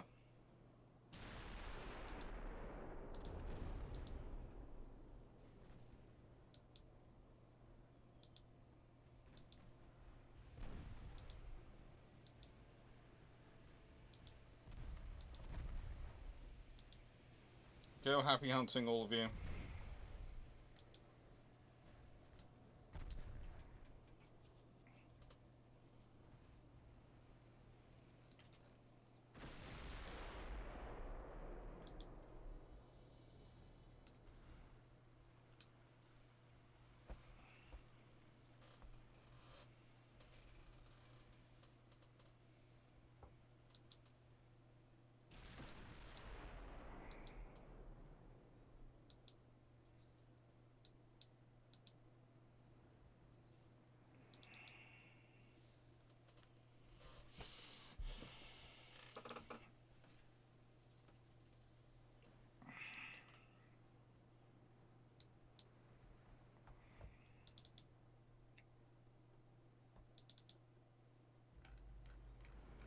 Yeah, that's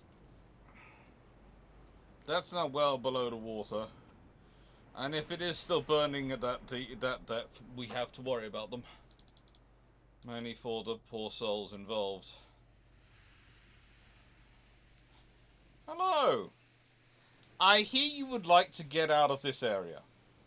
I see you can do 29.7 knots.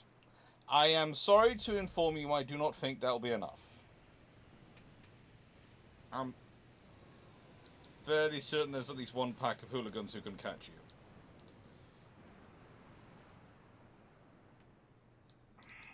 you. They might be starting from quite far back, but I'm fairly certain they can catch you. And will catch you.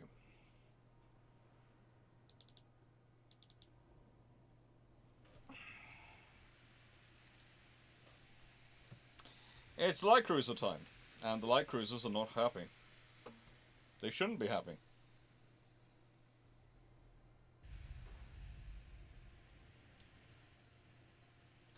I agree, Jonathan Moon. If not furry fuddy, they will keep on burning, yes. But and I say this in the nicest possible way, if you've done your job properly when your ship and your magazine starts to go up, they shouldn't still be burning. And once you're down at that depth, they certainly shouldn't still be burning, as that should be quite a while after.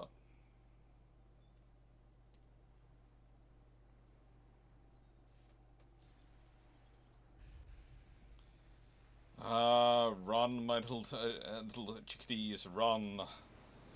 Run for your poor, short lives. Soon to be very, very much shortened.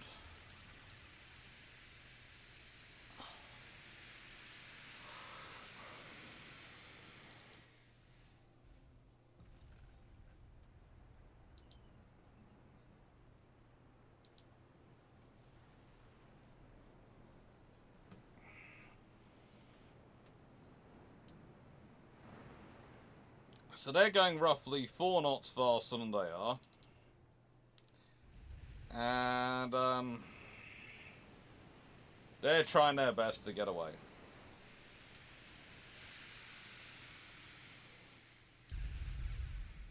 And the reality is, they have closing from behind them 4 very nasty ships.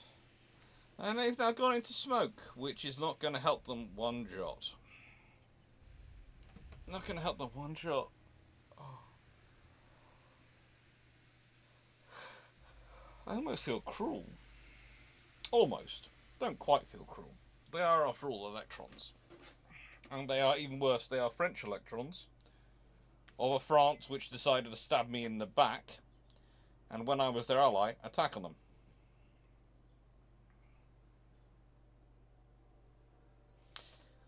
Okay, so this is a classic conversation between historians. And you can guess who just sent this to me? Which of the ship-shaped crew just sent this? Just spent over £40 in a second-hand bookshop accidentally. Anyone want to guess who sent that through? Not Drac. One of the ship-shaped crew just said they spent £40 in a second-hand bookshop accidentally. Drac, you have to be adding a 0 on it, because that's it's only it would take at least that much for him to start to consider it an accident. Paul has won with Dan.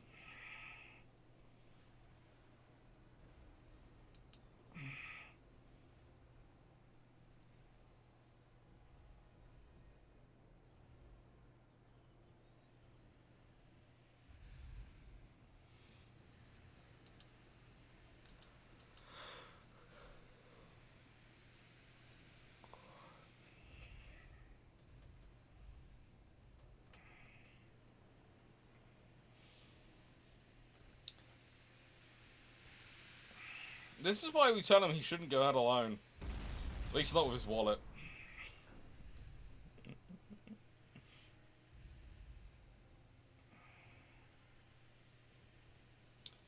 Yeah, I probably look at sometimes no response. That he is supposed to be sending out an email to everyone. He is supposed to be sending out an email to everyone.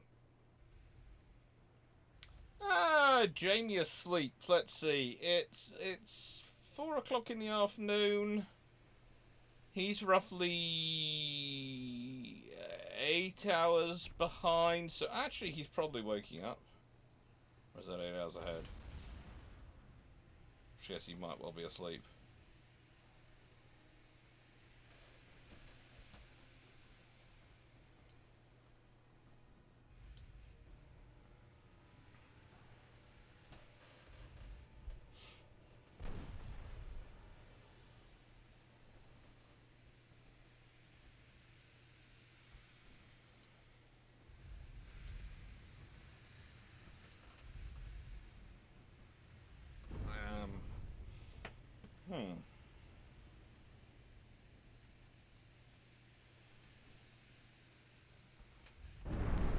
Also, I can use ship shape and bilge maps. That's fine.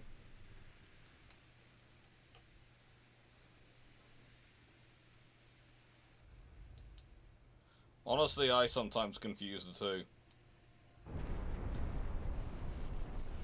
And there's even another group called Pathfinder, which is even worse, because it includes both Jamie and Glyn in it, as well as Garius, and Drac, and Dan, and possibly Sal.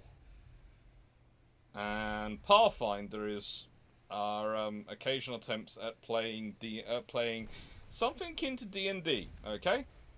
So, we have Pathfinder, where we try and play something akin to D&D, with Glyn as our dungeon master. So, you can imagine how good that is. It's exceptional. And, yeah, so there are like 3 groups I belong to, which all include pretty much the same people, or variations of the same people. And it can get confusing.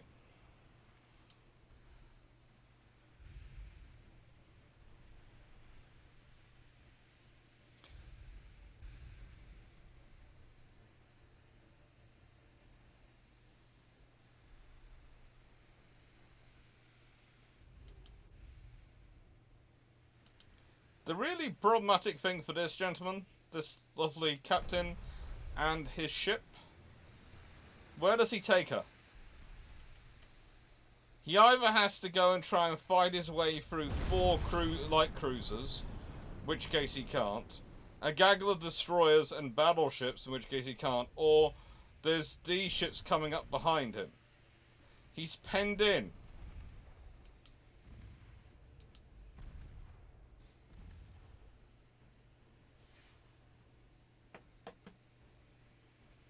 And Trafalgar is going to be sorted soon. How much acceleration? No. But Bilge Camps could be moving home soon in terms of where it's uploaded. It could be moved to my YouTube channel, because it's free to upload podcasts onto YouTube, and frankly, I think it's a bit cruel to keep making SimSec pay the amount of money they've been paying to keep it open for the regularity we are managing at the moment.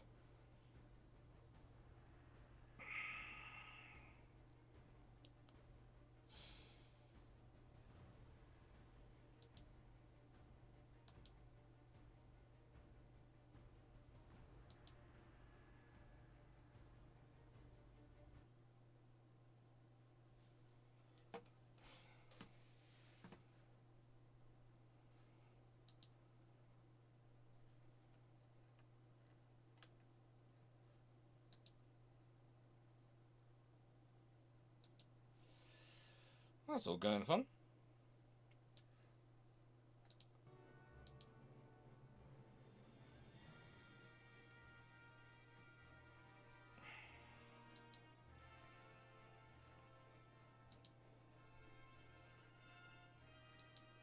The French are losing a lot of ships damaged by mines. I'm only losing merchant ships because the French have no merchant ships out at sea. Let's go to another naval invasion of French territory. Let's go to naval invasion. I can't do another naval invasion yet. They won't allow me to. It won't allow me to. The system won't allow me. Oh, this morning.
Now, this is an interesting fleet.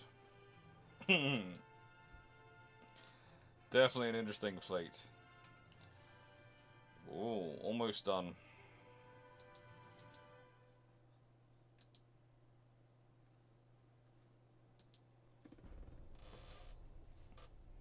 Take care, Jonathan Moon. It's just... I think Garrus was putting together a system for everyone to put in what dates they were free in. I remember putting in dates on my system, and I remember Dan did it and Drac did it. We had fun trying to figure out what dates we'd be free.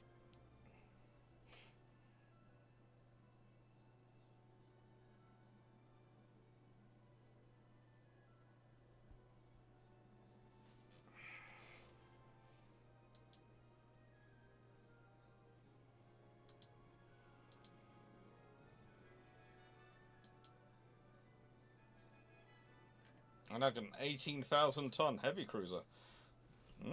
That's cute. 23-inch torpedo tube.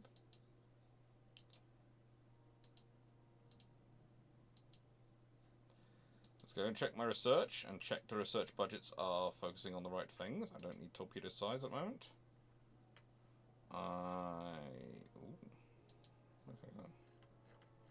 What's it going through on? Merchant cruisers. Oh, that's... Even single torpedo launchers. I am here for that to defend my convoys.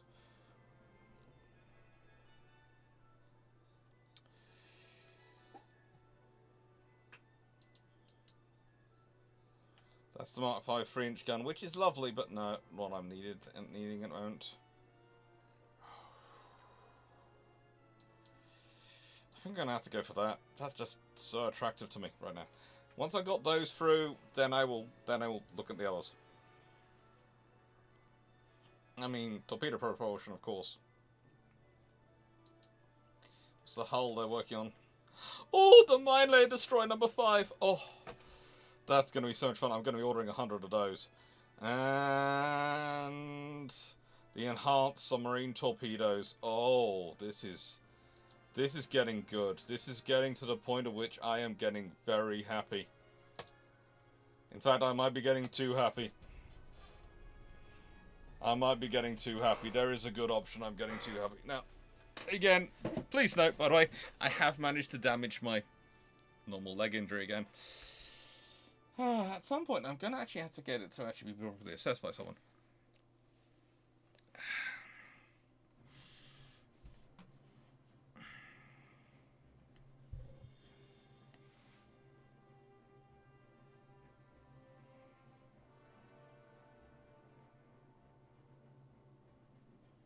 Reminds me, did I bring my cheese straw out here with me?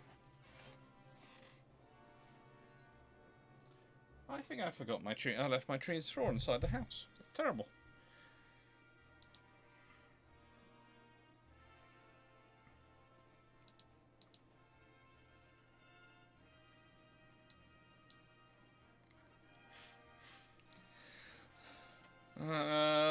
That's not good for that.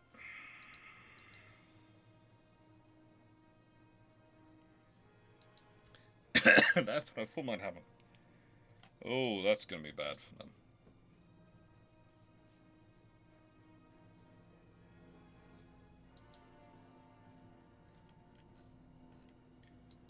Marine diesel engine number 2, super torpedo propulsion. Oof. Oh, that's all good. Oh, very good. Yes.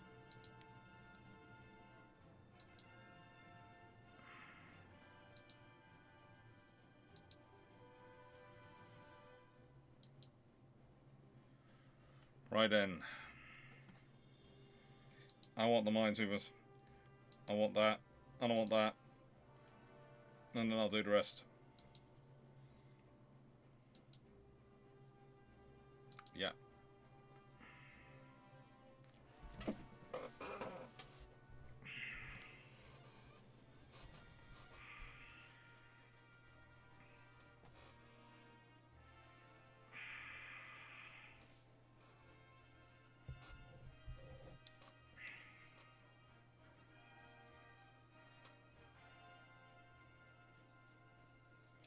Don't worry, the 40 quid was on over 22 books.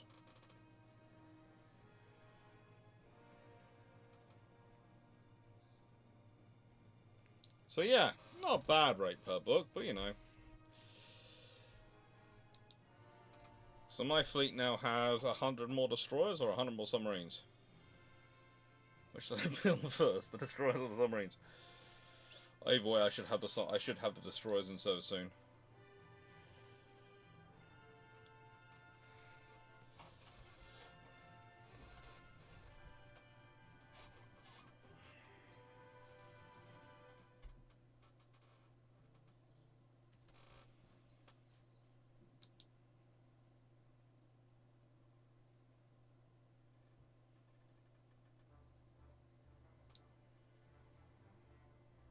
I think it was the submarines, which are... Oh no, the submarines have got a month to go. So it's the destroyers. Oh, good lord. I've only got a month to go, and then I'm through them, and then I can build some battleships. And I'll build some mine-laying submarines, of course.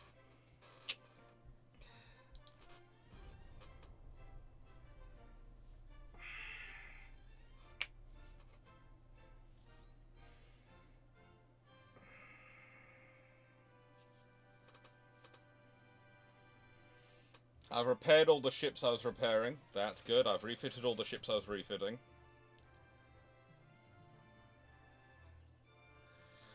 I've built all the submarines. I've got 100 destroyers and 12 heavy cruisers being built.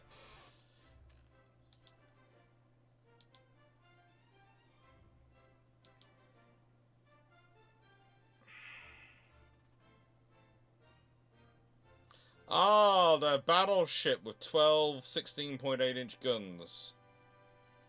It's got 12-inch guns. 12-inch guns. 12-inch guns. No. Hang on. Let's go through this. 15-inch guns. 13.5-inch guns. 13.5-inch guns. 13.5-inch guns. 12-inch guns. 12-inch guns. Okay, let's fight this battle and see what happens, shall we see? Shall we? Because this French battleship is going around going, I'm the big thing. I am the big ship. I've got 16.8-inch guns. I am the big ship. And I don't like that. I don't feel there should be any French ship going around going, it's the big ship, because it's not.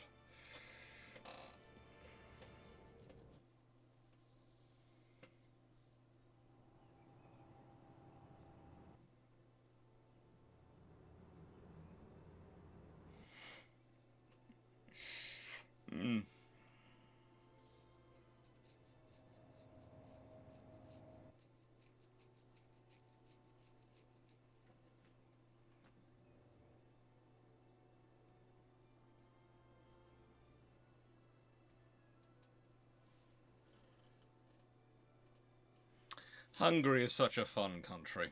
Seriously. If you've played it in the Hearts of Iron, it is fun. I haven't played in the Hearts of Iron myself, of course, at the moment, because I haven't got Hearts of Iron. I do need to up my computer game level. I do realize some people, very nice people, send me some money for Galactic Civilizations and these sort of things, and they will all be slowly procured, and then I will include them in my Twitch streaming. But, yeah. So let's pause.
Okay, the seriously, these 9.2-inch guns are far, far too good.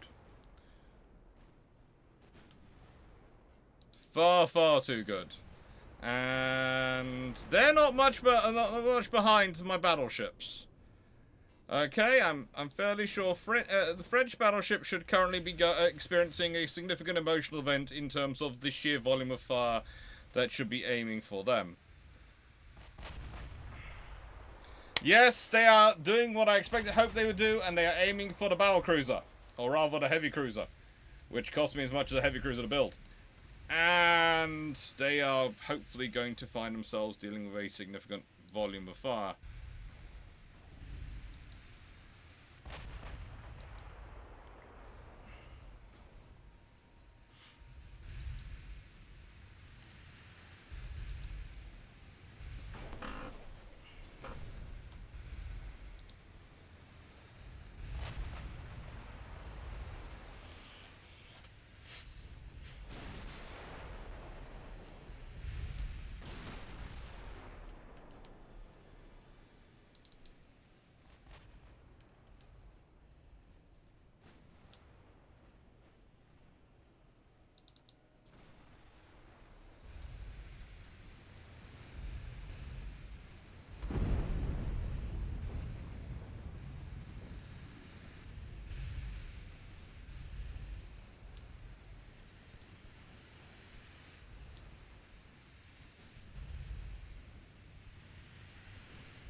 Do you two mind just going over there and doing something nasty in there behind them?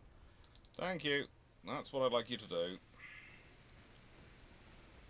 Oh, this is the trouble of not having decent destroyers with me, or rather my destroyers with me being run out of fuel. I can double team, and frankly that battleship is not going to be long for this world in this fight. Probably. As long as I can concentrate my fire.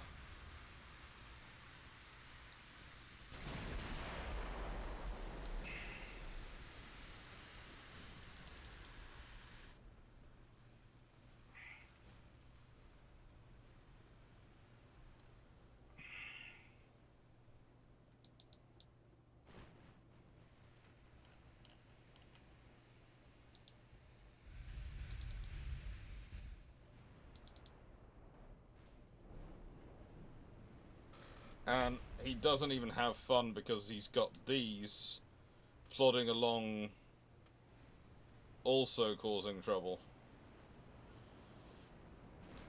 In fact, I might even make those AI. And just have them do, because they're all low fuel, so if I have them do what they need to do, then I can concentrate on the ships which I need to concentrate on, including my battle line.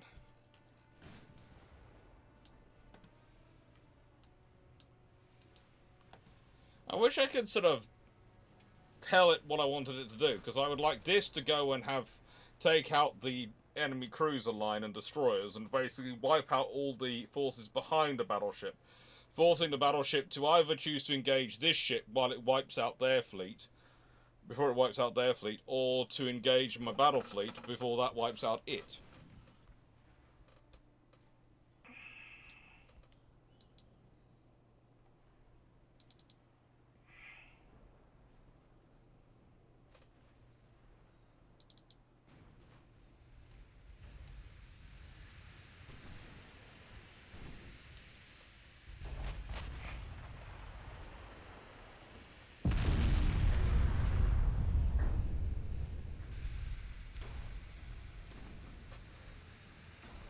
I do think everything's pretty much concentrating on the French battleship. I am thinking they must be feeling they are a bit of a marked ship at this point.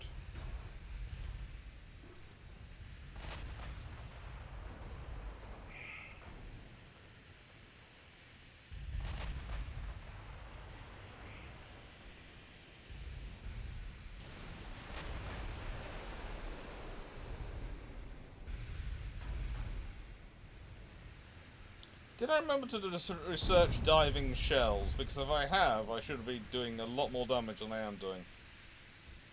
It's starting the flood.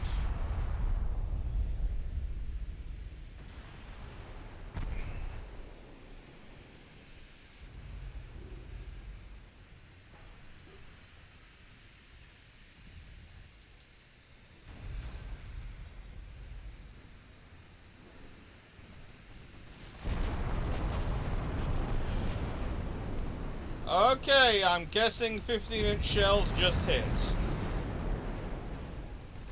It's now in trouble.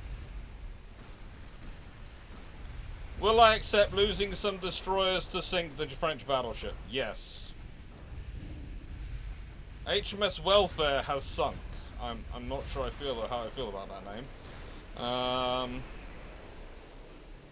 Not really aggressive enough for a destroyer in my fleet.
Oh, this is not doing good.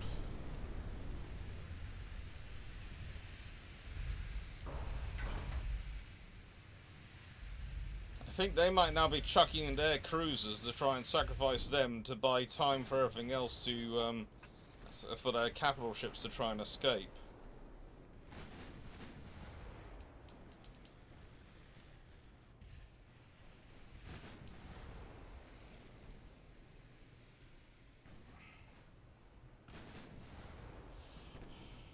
I have lost a lot of destroyers in this fight.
Yeah, that's taking them out.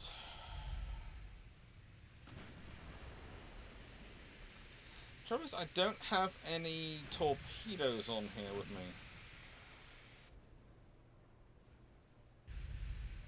And really, they'd be useful for doing this.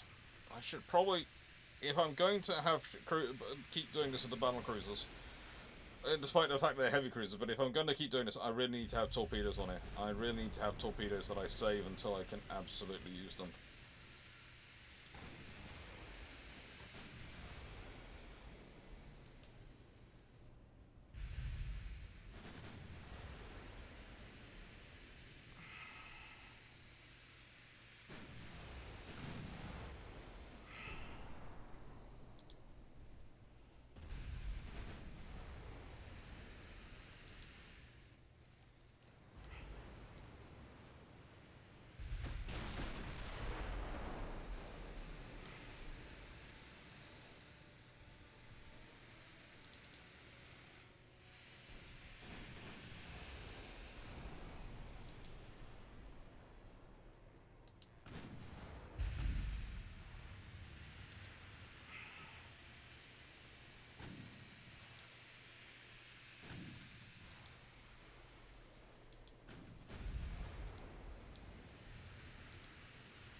This might have torpedoes in it.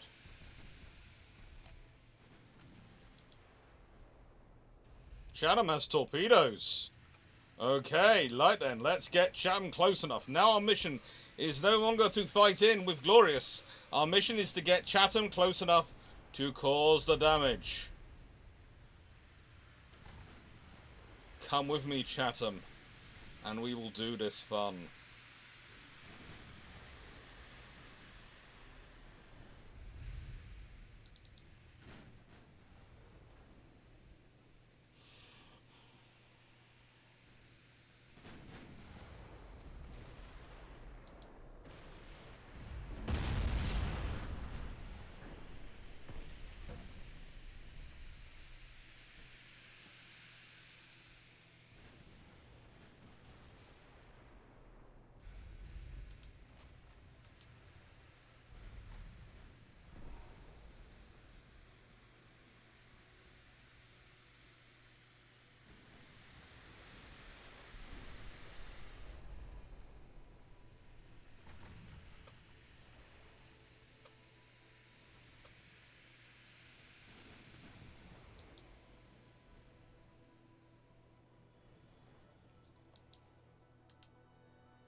And I think we've just achieved that point, so we will detach you to this. You. Full speed.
been helpful if you'd launched your torpedoes by about now.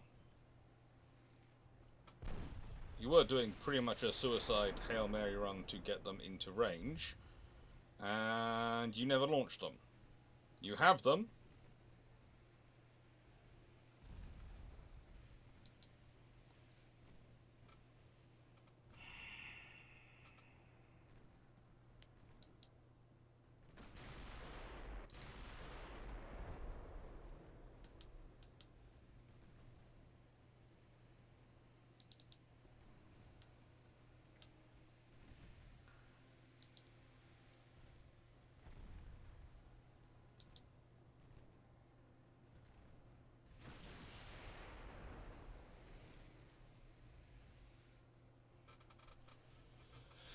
Oh.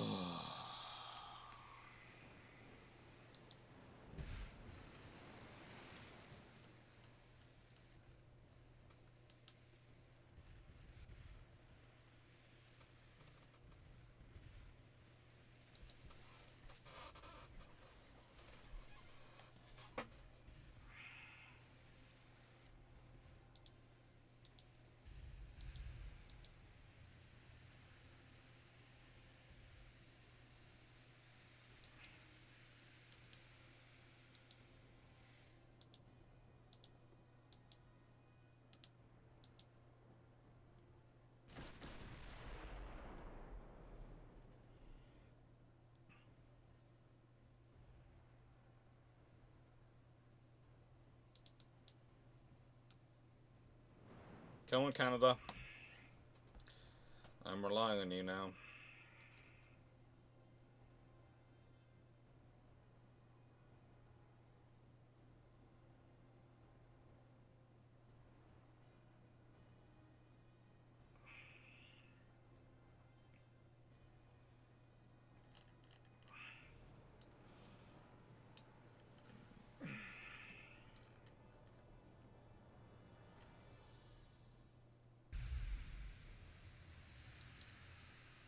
Oh, good. Well within 15-inch gun range.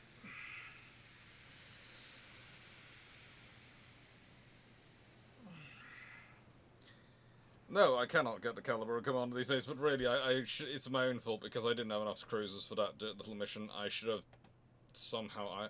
I should have sent Canada from the beginning. I should have detached Canada from the very beginning to go off charging with them, because then they would have had enough firepower. And let's be honest, if you had Canada and Glorious there is no chance they're going to start concentrating on the cruiser till much, much later. And that was on me. That was my error.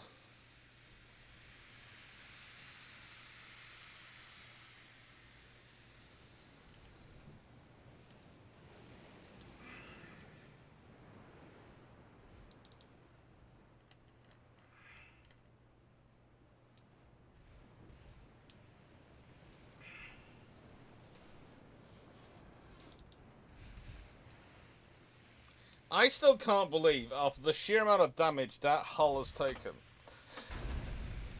that they have got it going and they're claiming it's going still at full speed.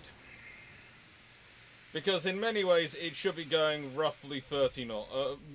If its top speed is 30 knots, it shouldn't be doing more than 27.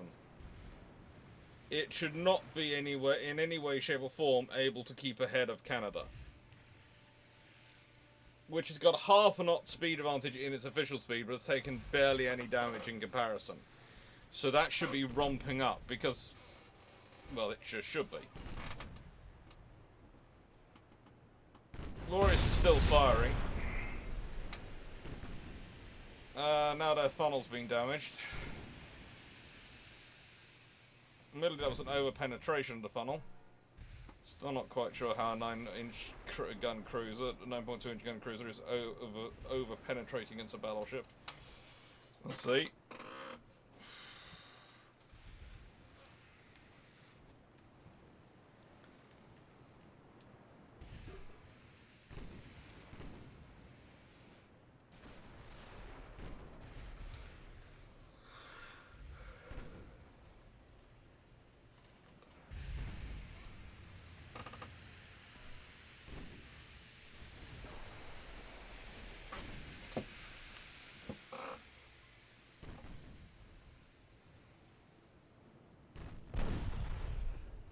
Also, it's only got 16 inches of armor on the car now.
Alright then, come on.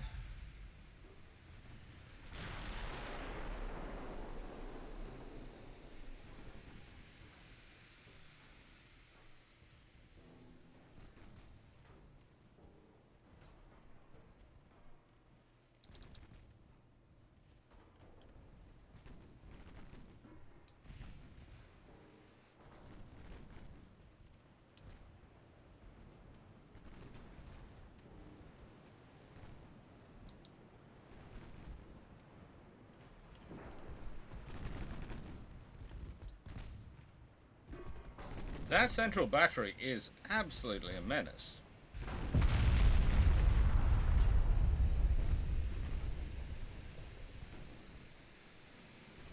The thing is, we've got 15-inch shells, they haven't.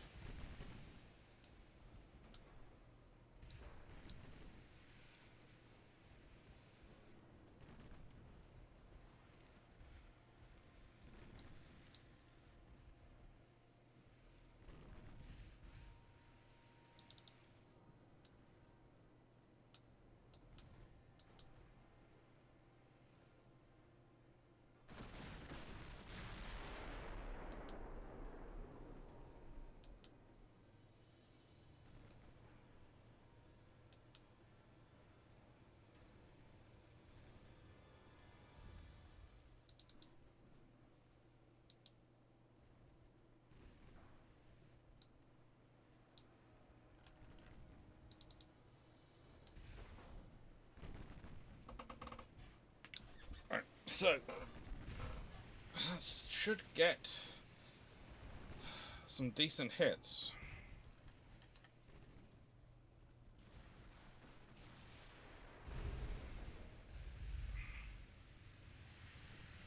Now his engine's in trouble. Now his engines are in trouble. It's taken how long to get to there?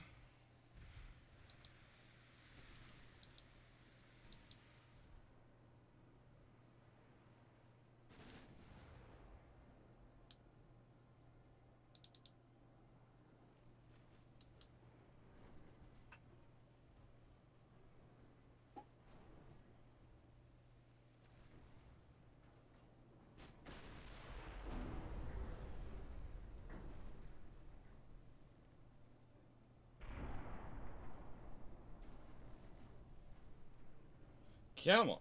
You can sink her. You can sink her. Frigate, we're on fire. Canada is going to need a repaint after this.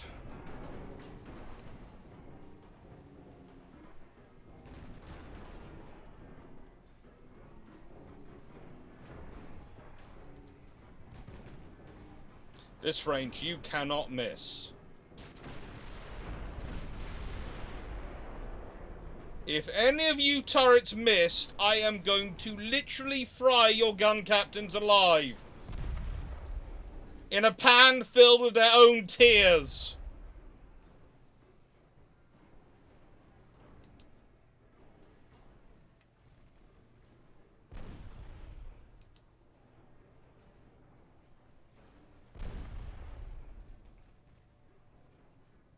At this range, there is no way you can miss.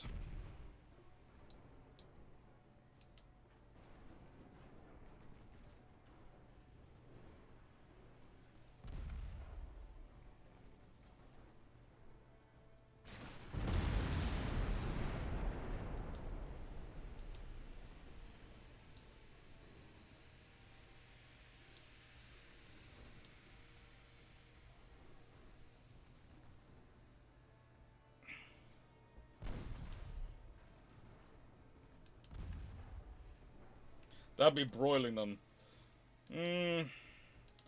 Not the way I'd do it.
Why is Glorious the flagship, not Canada, in this arrangement?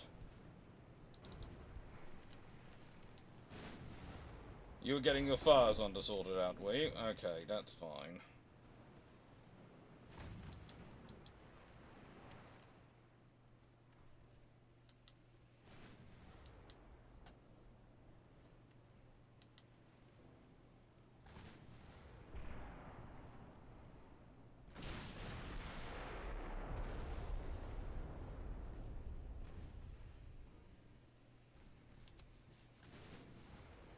I have decided, by the way, that I am sinking Kano. I am not using the 40,000 ton ramming speed.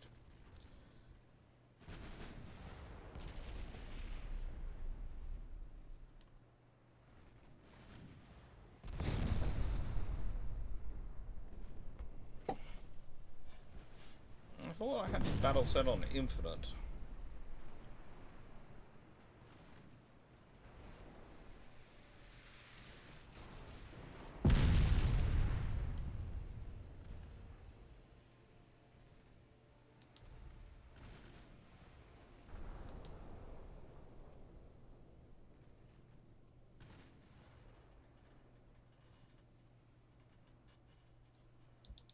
I wouldn't be having this trouble if you were my 16.5 inch gunships. Seriously. How is this thing still afloat? I mean, I know I build tough ships, but this French ship is absolutely amazingly tough. The sheer amount of damage it's taken. It just shows you how difficult it is to sink a 90,000 ton monster if it really doesn't want to go down.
Great watertight integrity. Absolutely amazing watertight integrity.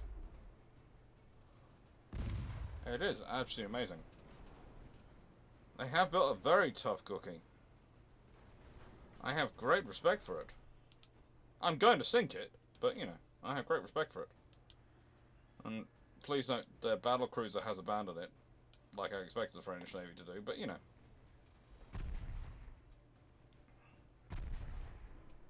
She's gone. There is literally salvos left for her to live.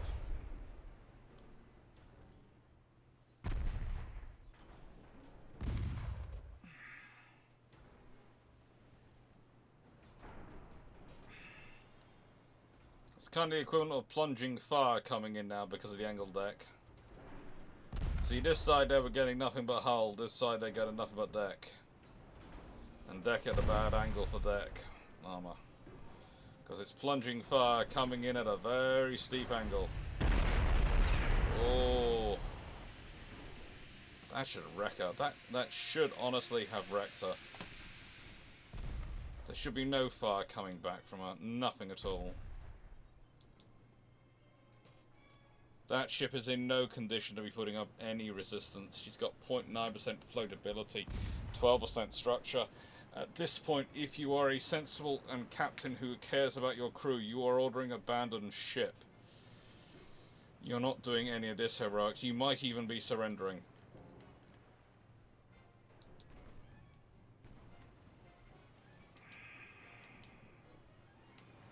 Which they do in this game. Real life, less likely to.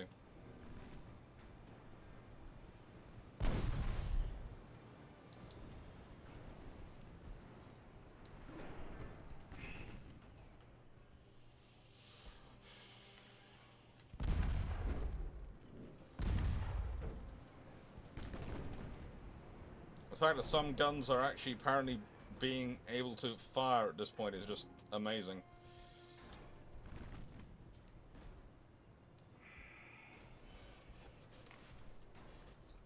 And the fact that she's still going fast enough that the 27 knot battleships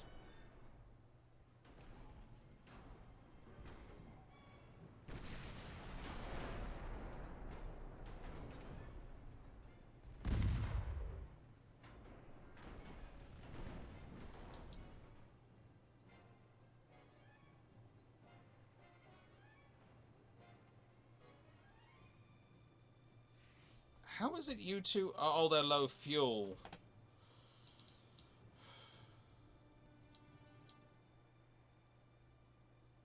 It's low fuel which is restricting their speed.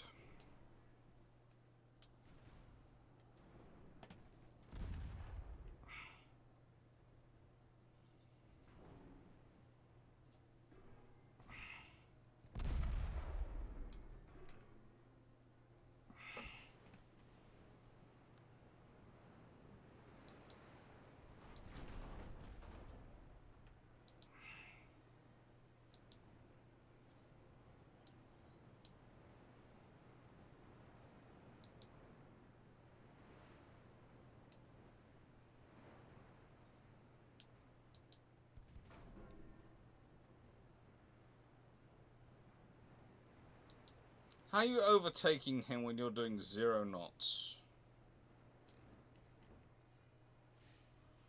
I can understand momentum.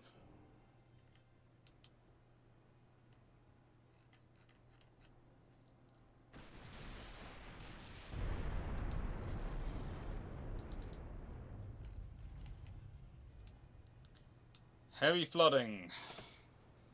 It is sunk.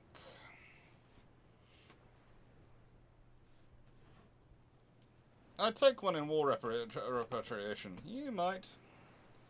I probably wouldn't.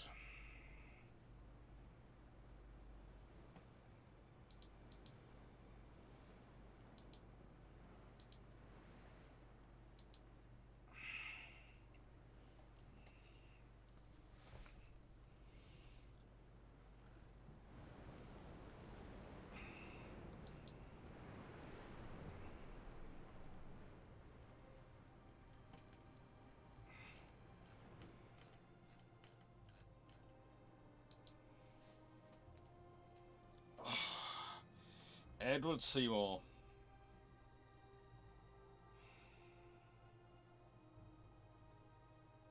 Now, there's an interesting thing, because, of course, if he hadn't retired in 1910, he would have probably been the most senior admiral of the fleet in the Royal Navy. And it might have been him, not Fisher, Edward Seymour. If I just quickly move my unlock and move this. Yeah. So, here is an interesting quirk of fate if you want to think about it. Admiral Seymour here. Very experienced, very senior Royal Navy officer. Technically the most senior admiral of the fleet while he was still alive and around in 1914. If he hadn't retired, and remember, admiral fleets don't actually properly retire, they just request to no longer be on the active list. Technically, he would have been the most senior admiral of the fleet. And instead of Fisher being able to come back and take command in 1914 as First Order Admiralty, it would have been Seymour who would have been called back. So think about that. How does Fisher manage to try and discredit Seymour? Or does he manage to? Or does Seymour manage to actually keep control? Does it mean that Fisher doesn't get brought back till there's been a interesting scenario with the convoys and the merchant trade and the anti-submarine warfare?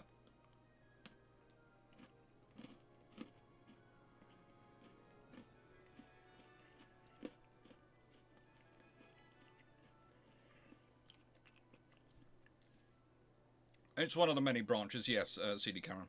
One of the many branches.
Yeah.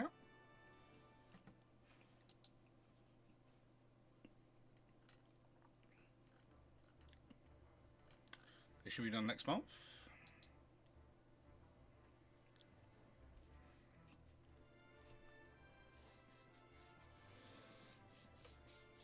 I don't know.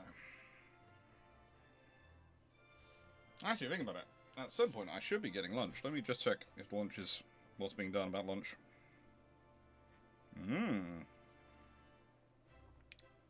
No message about lunch. Tons of discussions about books, though. Important things. Hello, Random Dale fan. Hello, CD Cameron. How are you doing?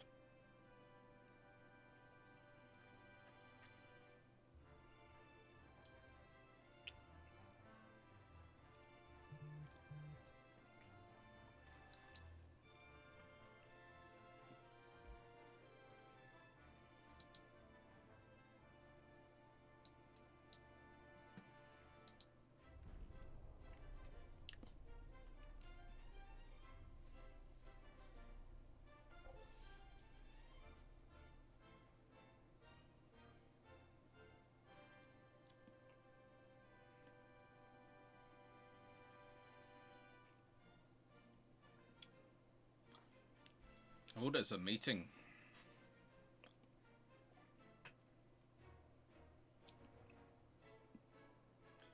Where are the fleets meeting?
I think now we want another 100 submarines to be ordered, don't we? We do. We want another 100 submarines.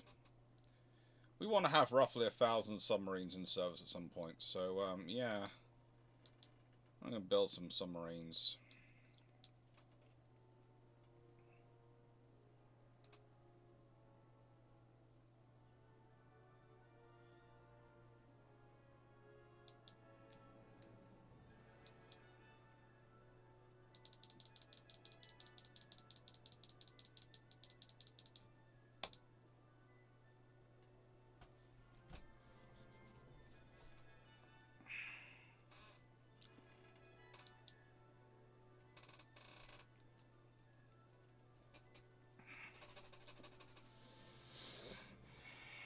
That should just make the world a safer place, really. You know, us having nearly 1,000 submarines. Paul, no.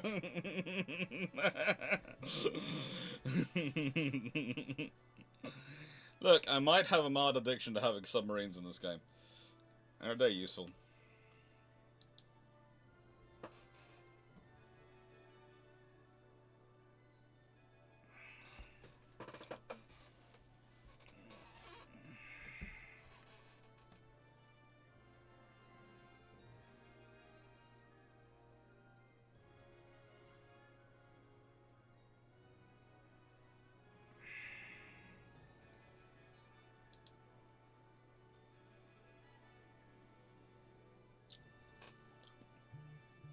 Now, I think what we do is we take the Revenge 2s and we upgrade them.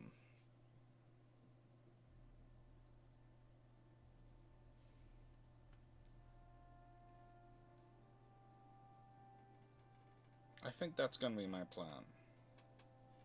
Take the Revenge 2s, upgrade them.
we go. Now that's balanced. We have more 6-inch guns than we did on the originals. 16.5-inch 50 cal. Maximum range 44.3 kilometers. Can I up the speed a bit? I've got 2,000 tons. Can I up the speed a bit?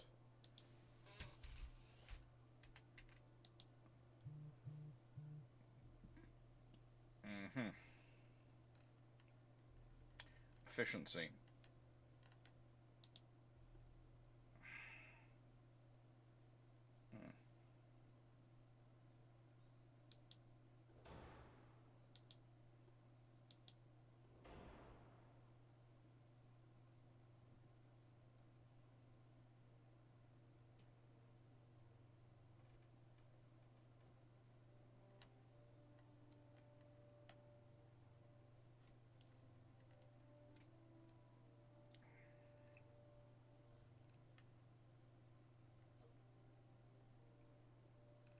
Aft weight offset 1.3%.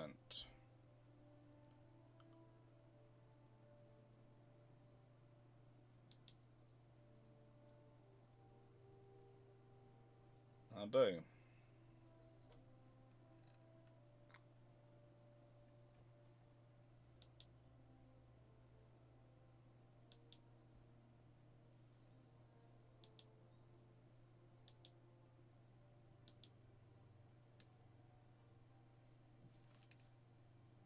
That will do.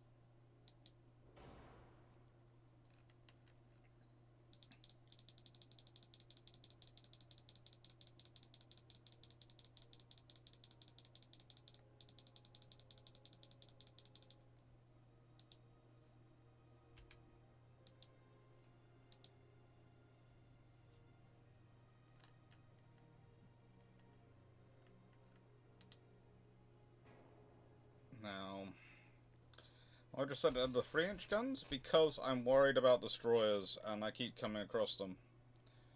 So now I need to save myself roughly 400 and something tons.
I'll do.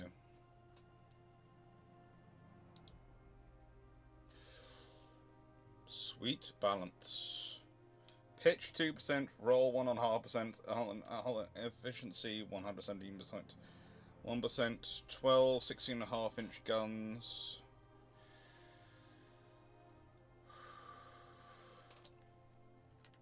What are we calling this class?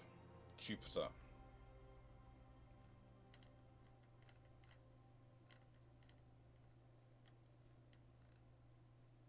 I'll take it.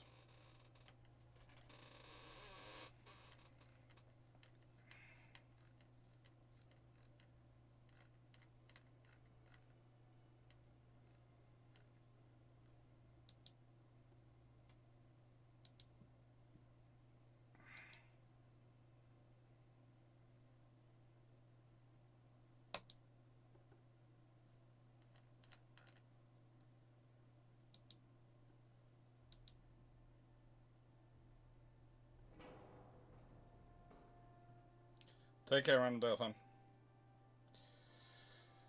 I like her, but I have another plan. You'll probably notice that I carefully haven't built something. It's something I've been avoiding building so far. And my plan is to build 4 of these. But also build 4 of something else at the same time. And they will be otherwise exactly the same, barring one small difference. One tiny difference.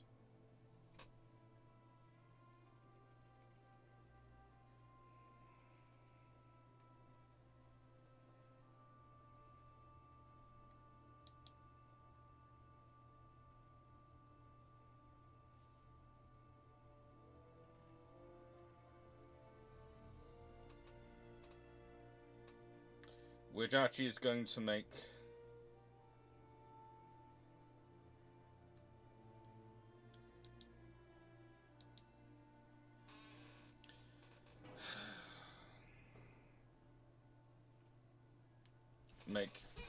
the 3-inch edition make sense.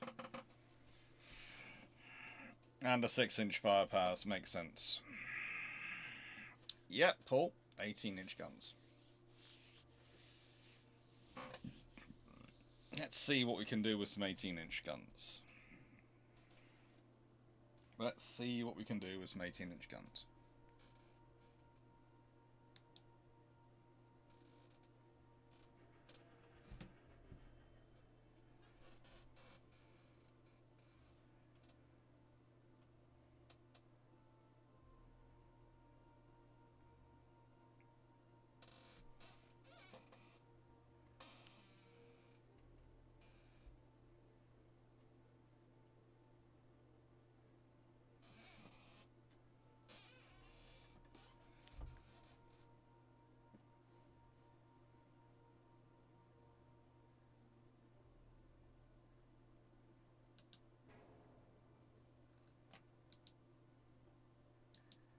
Because if I'm not mistaken,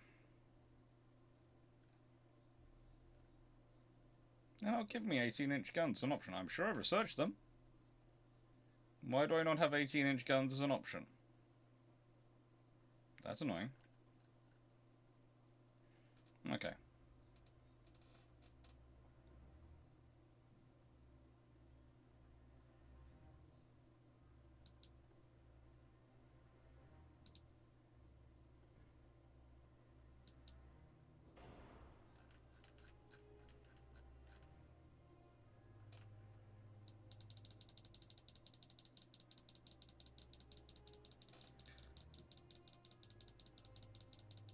I might have to try new hull from scratch, but I'm going to see also what this gets me.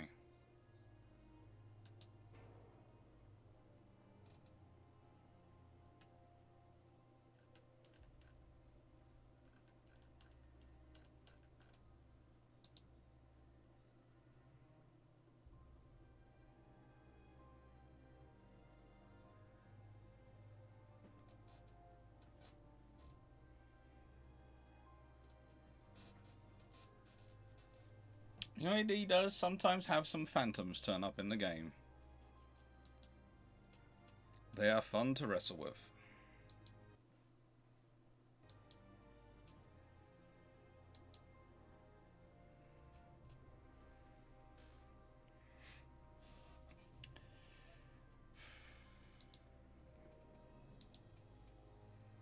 Hey, I've got 18-inch guns there.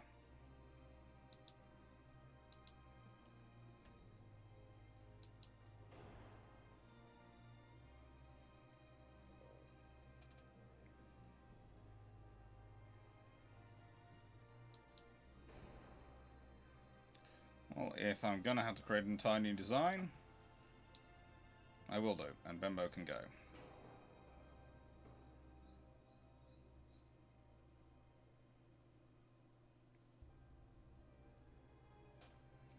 And this will be potent.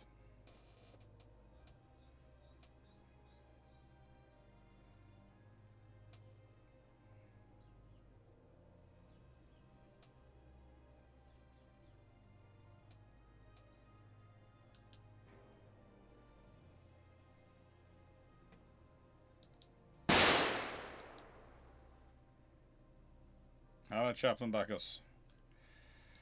So let's see.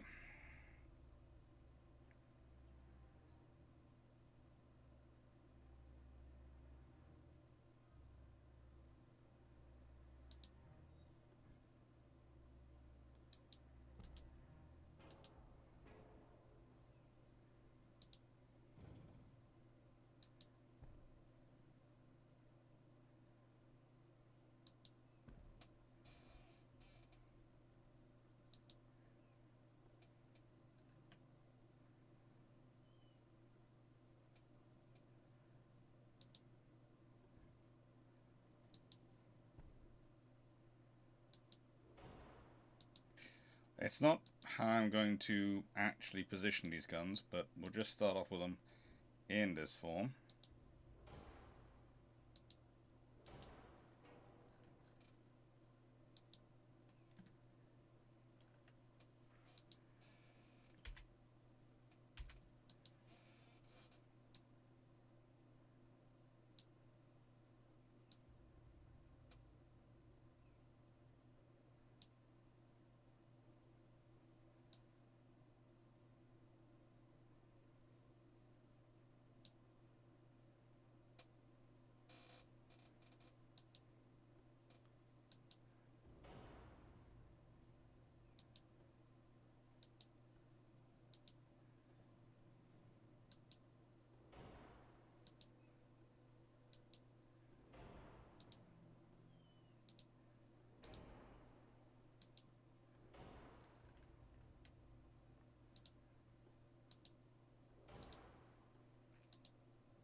(18-inch) 57s.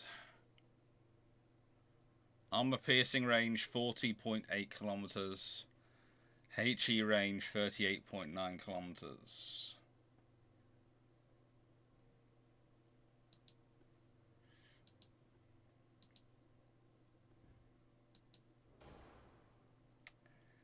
Let's just check, just for the hell of it. Excuse the French.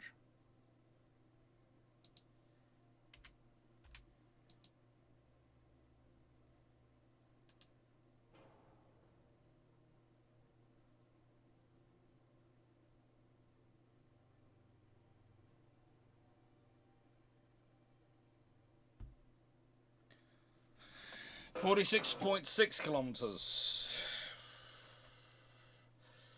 Armor penetration, though. 28 inches at 1,000 yards. 5.1 inches at 40,000 yards.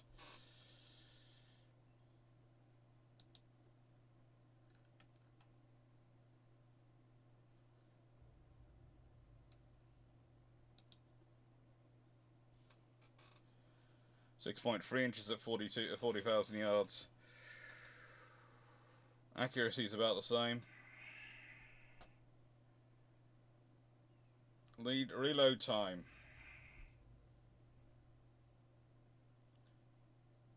(0.19 rounds per minute).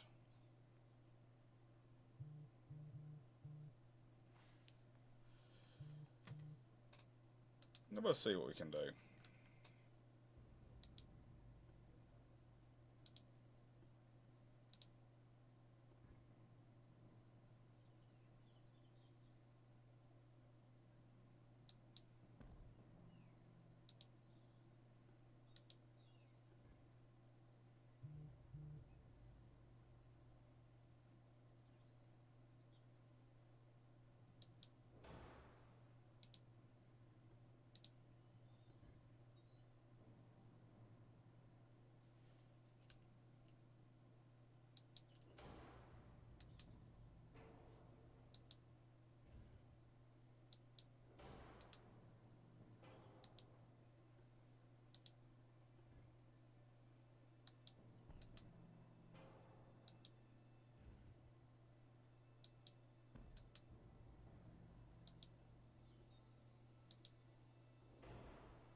So...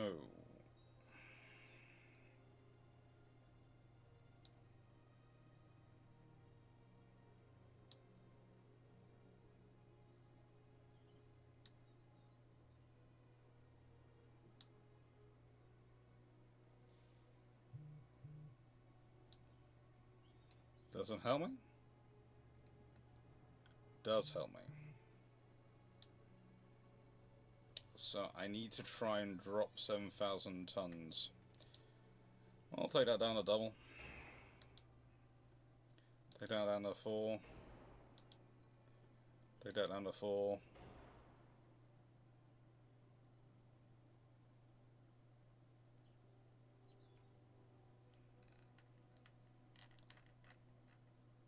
Take that down to many.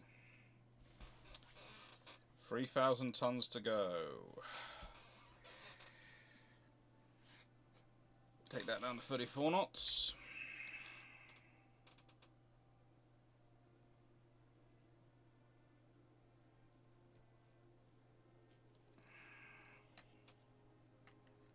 Let's go have a look at the things. That's going to be about 18.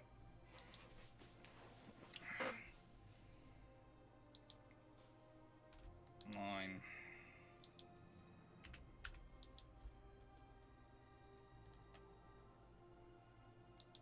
Let's deal with the generic armor.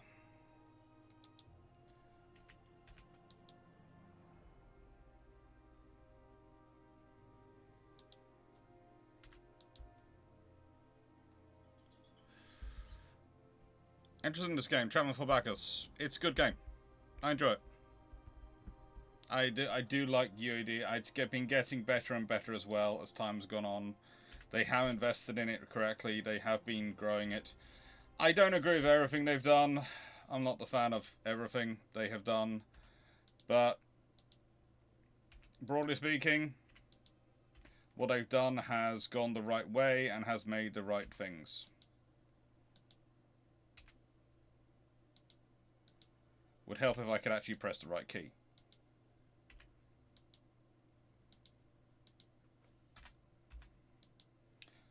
So I'm 4,000 tons overweight and I want to drop this down.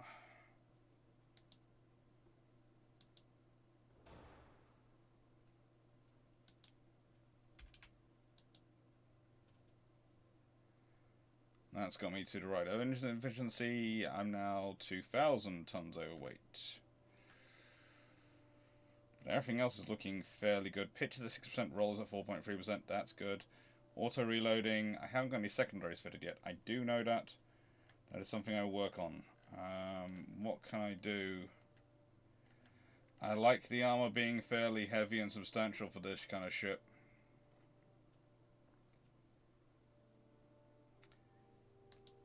Aft belt we can take down to 4.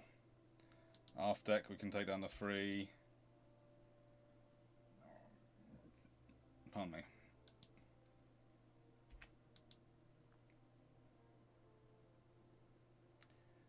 Okay, what should we drop?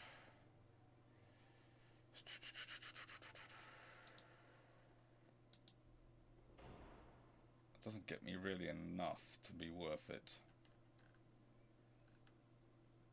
Doesn't necessarily get me enough to be worth it, but it is something.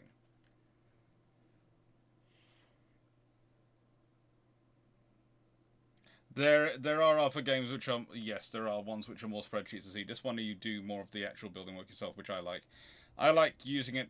I got into using it because of my my YouTube channel where I do the history, where I use these. I basically design the ships.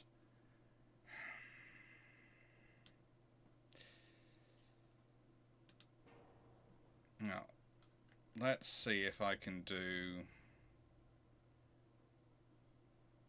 that.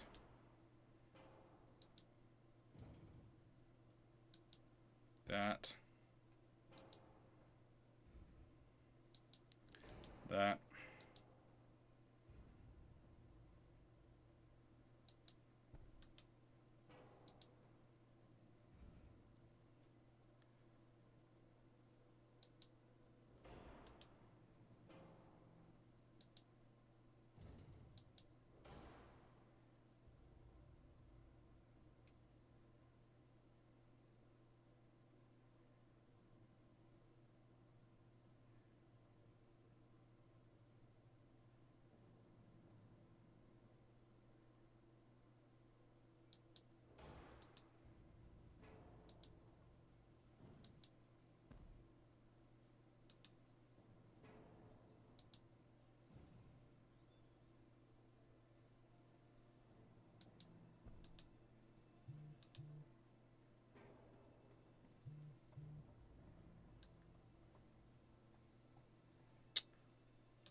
I then go for secondary guns?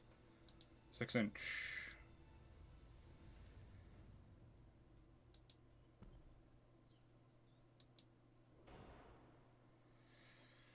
And I think what I will do, barbettes-wise on the back, is... Can I find one of my drill barbettes?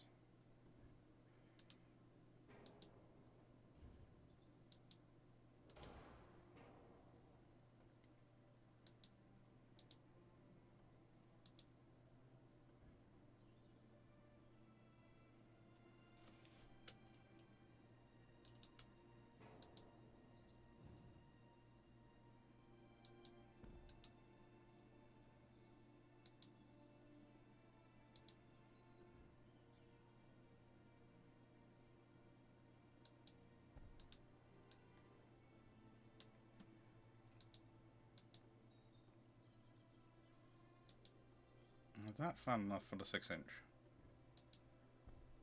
It claims it is.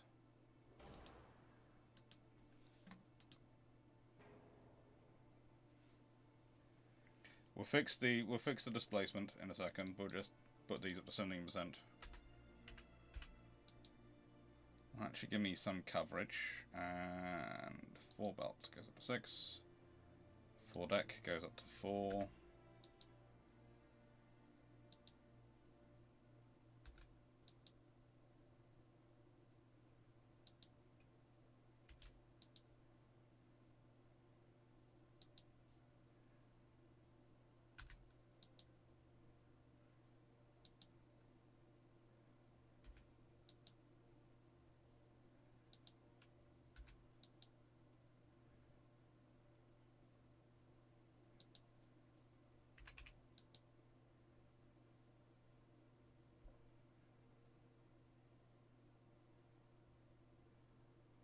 And torpedo launchers.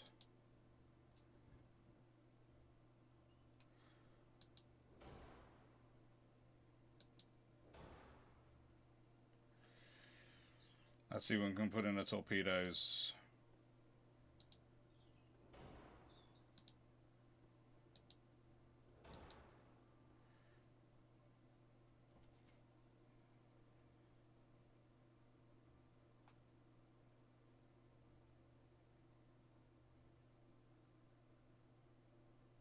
Ooh.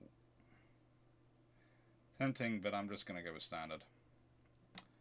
Yeah, I'm a few hundred overweight, but we can sort that one out easy enough. That one's a minuscule fix, really.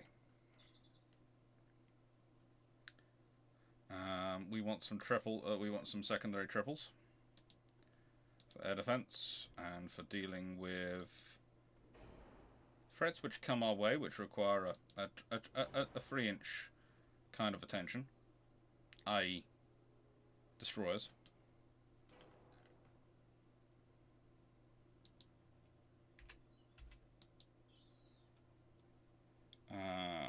We want that down to 6, that down to 3.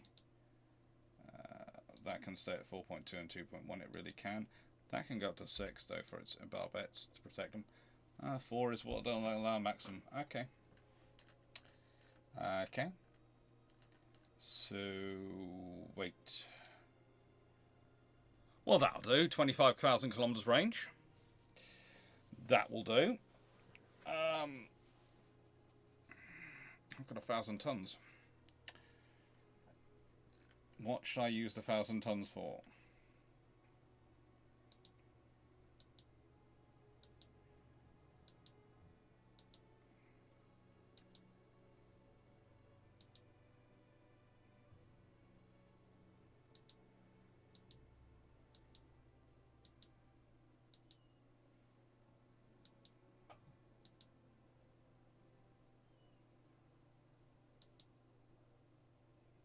Because I don't like leaving it purely at 13. Let's see how much I can put in.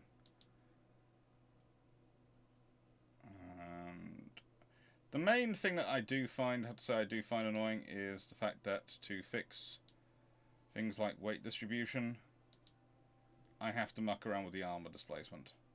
I would love a ballast option. I would love a ballast option.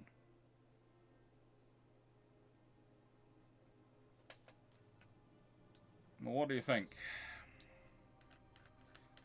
33 knots, 9 18-inch guns,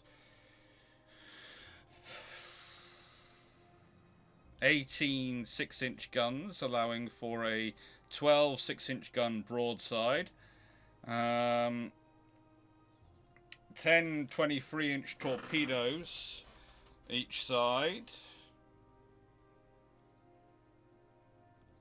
12 3-inch guns. I think she's a suitable vessel, and we're calling her Queen.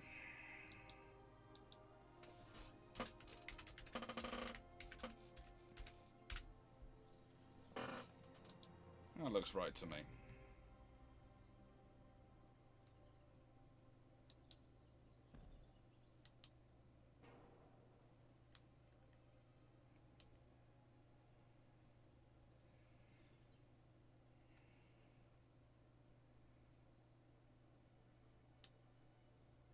I think that's right. She's right. And so I will now order 4 on 4 of each of those ships designs, really. And I'm going to mix them together. They're going to be my heavy squadron for when I end up fighting a war against America. Because, let's be honest, France is only going to take so much longer to destroy. And America's probably the next target. Because they're the next biggest. Honestly, I might end up wiping out Italy, but honestly, that doesn't matter. They have like 10 ships. Japan's the other side of the world, and whilst I have fleets around them, they're not really much of a threat to me. Germany is down to one site, and honestly, anything I build that can fight that's positioning for America, it's able to position to fight Germany. So that doesn't really matter. So therefore, Russia has ceased to exist in this game. There's no one really I need to worry about too much, other than America. America's the only one which has a navy which even starts to matter compared to mine.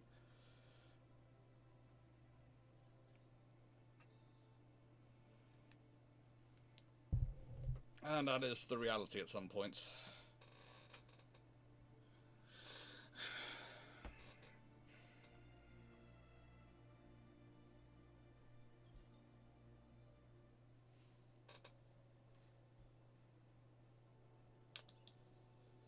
Let's go C.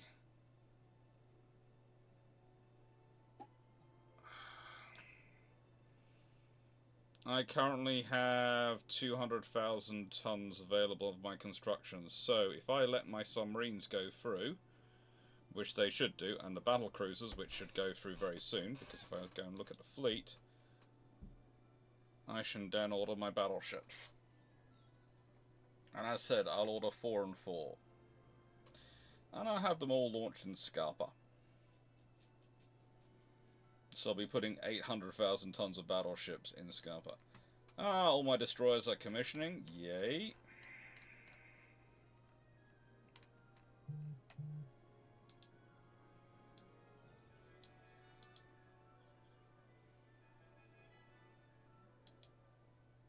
Enough crew in the pool.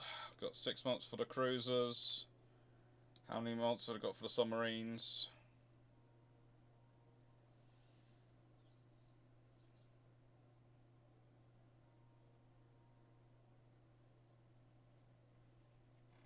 It's Chaplain. Oh, it's called War Plan Red. It's the American plan. But there's a small difference in this scenario. I should probably scrap some old ships, but I think they're all actually out doing their job. The trouble is, I slowly moved my old ships out to the farthest ends of the world in order to do their duties. I could scrap some of my older submarines.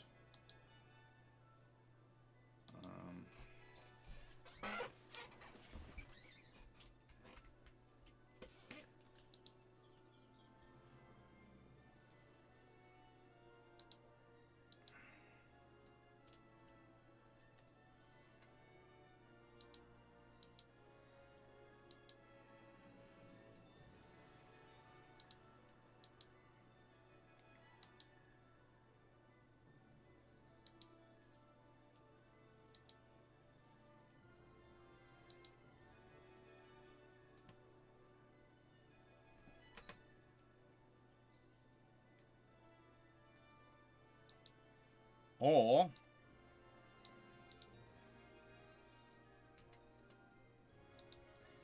even more fun,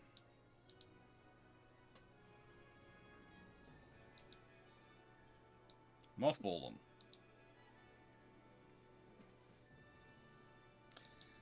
The thing about War Plan Red is it's a good plan, but it's not a good plan in this scenario.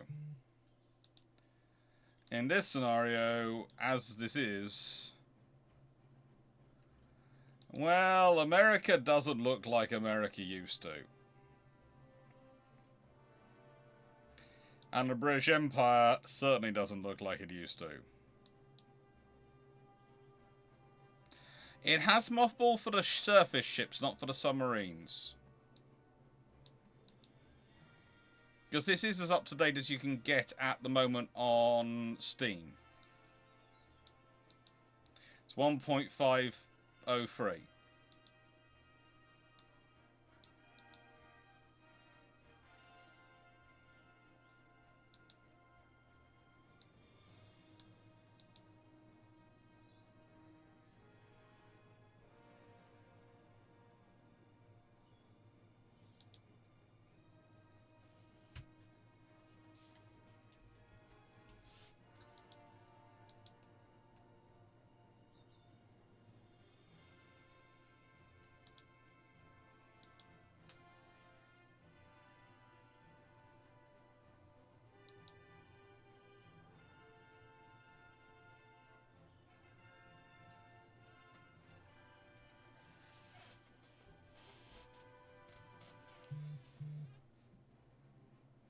I'm not sure why it just kicked me out there.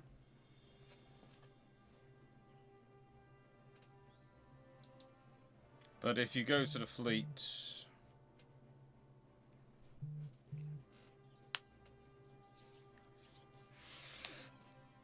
you can mothball them by crew number, and as said, on ships you can mothball them. So if you go for this, let's say you go, you look at the older ships, and you go, bum, bum, bum, bum, bum. If they're in being, those are all fairly recent ships. They're 1920s odd. I'd rather not get rid of those or put them in mothball status. That's the trouble. They're mostly doing things for me. We go to the older ships.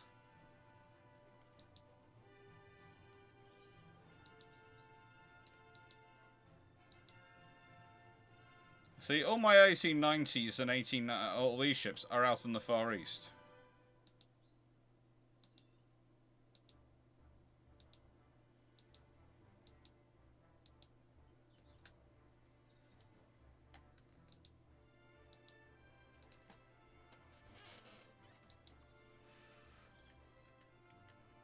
Any in here that I feel like mothballing that are sufficiently old?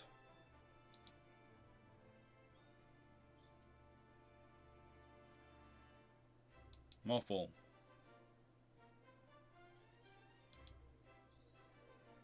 Mothball.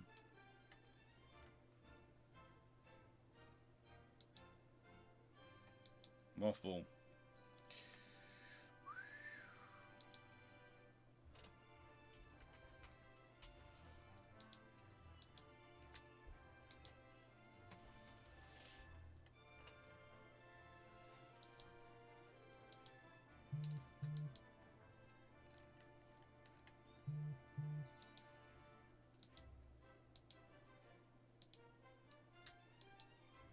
Mothball them.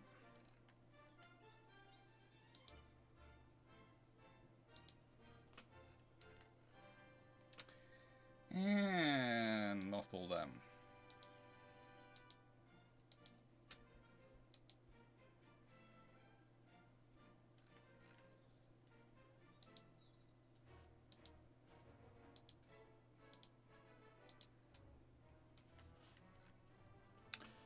And that should allow me to get all the new destroyers running. And often you will get offers for the mothballed ships from your allies, so you might end up selling them off anyway.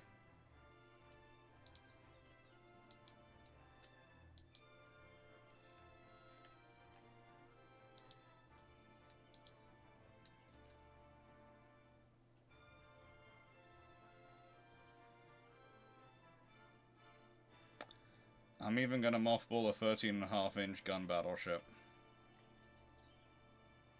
Ooh.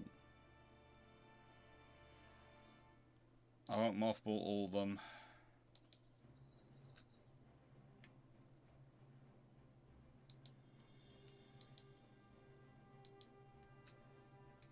I will mothball quite a few of those. And then you go to... oh, commissioning, commissioning, commissioning. Make sure their crew's all fine.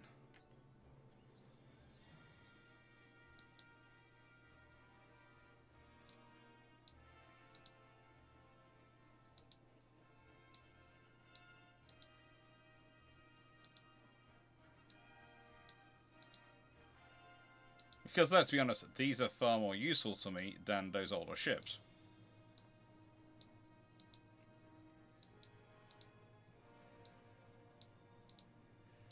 And this does allow you some pragmatic control. It does allow you some pragmatic control over your force structures. Oh, it's almost 6 o'clock. I will be going at 6 o'clock, but I will show what I mean by... War Plan Red doesn't really work in this scenario for America at this point.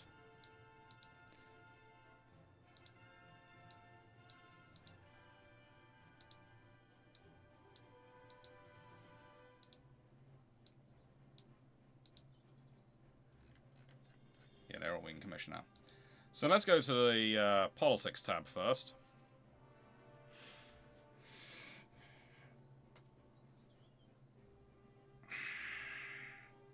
Well, as you can see, I have a home population of 50 million.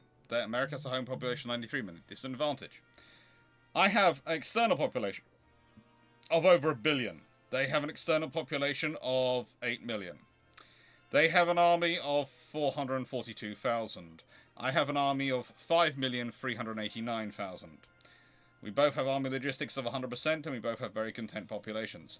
My naval prestige is much larger than theirs. I have 189 provinces with 210 ports. They have 13 provinces with 20 ports. My GDP is 3.5, let's be honest, that's trillion. And the Americans is 4.25 trillion. Growth, well, theirs is a lot more than mine. Oil production per capita, nearly 7 million barrels per capita. Theirs is 35 million barrels per capita, which is largely where the much greater GDP comes from. Yearly army budget for the Americans, 6 billion, pretty much, let's call it. Mine is 72 billion, nearly 72.5. Yearly naval budget for the Americans, 241 billion. Mine is 342 billion. Naval funds, 802 billion. American naval funds, 540. Oh, that's be nice, 544 billion. Their crew pool is a lot larger than mine, but that's because I have an active fleet of nearly 1,300 ships to maintain. They have an active fleet of just under 700 ships to maintain. Navy's total tonnage is the big differential, but their main advantage in that scenario is they have some more... Well, they are currently building 50 ships. I'm building 117. They have more heavy cruisers than I have, and more light cruisers than I have. I have more destroyers than they have, and a lot more submarines than they have.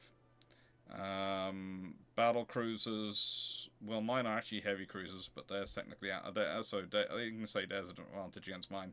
And battleships were about even, but they have one more. And I'm just about to order another 8. And this is the main trouble, because, yeah. And then you go through the rest of the world, and pretty much you soon realise that with 189 provinces, I have more provinces than the rest of the world combined. So actually, the GDP thing doesn't really make sense. But You could argue that's because they have a few very, very rich places, and I have a lot of places spread out around the world. So basically, in real terms, this is America.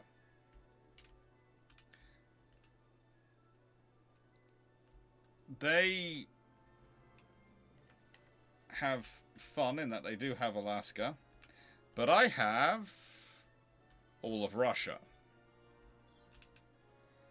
And somehow have gained Newfoundland as well. I still don't know how I did that. I have most of Africa, Asia. I have taken over pretty much all of China. That's basically their problems with me.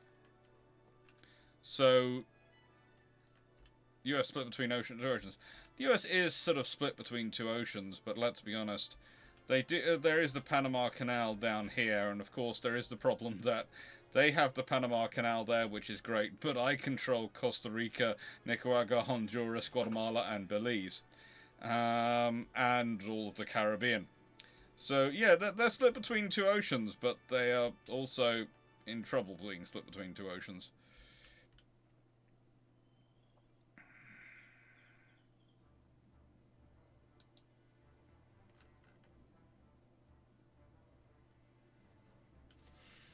They've got good ships, though, the Americans.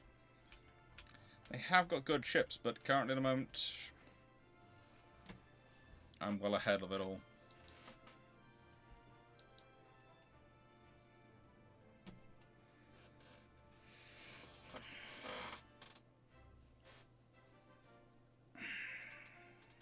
Anyway, as said, I better go get some food, because it's now 6 o'clock, and I'm got to be live on YouTube at 7. Take care, everyone. Thank you very much for watching. Hope you enjoyed it. A couple of Roosevelt's bang head on table. Yes, it is definitely bad for Roosevelt. Thank you, Chaplain for Bacchus. Thank you, Seneca Nero. Thank you, Malaga. Thank you, Spike to Spike. Thank you, Paul Amos. Thank you, Leslie, who's been watching, I think. Thank you, CD Cameron. Thank you, Random Dale fan. Thank you, Runon, Jonathan Moon. Thank you, everyone who's been watching. Hope you enjoyed. Killer Bin, thank you for showing up. And Chaos Runner, thank you, everyone who's been here. Hope you enjoyed. Hope you found it interesting. Hello, thank you, Wayne Borean. Thank you, all the nice people who've been chatting, Counterface, etc. in the chat. Hope you enjoyed. Hope you had a nice time. And I will save this and continue this going next Sunday. Take care. Toodles.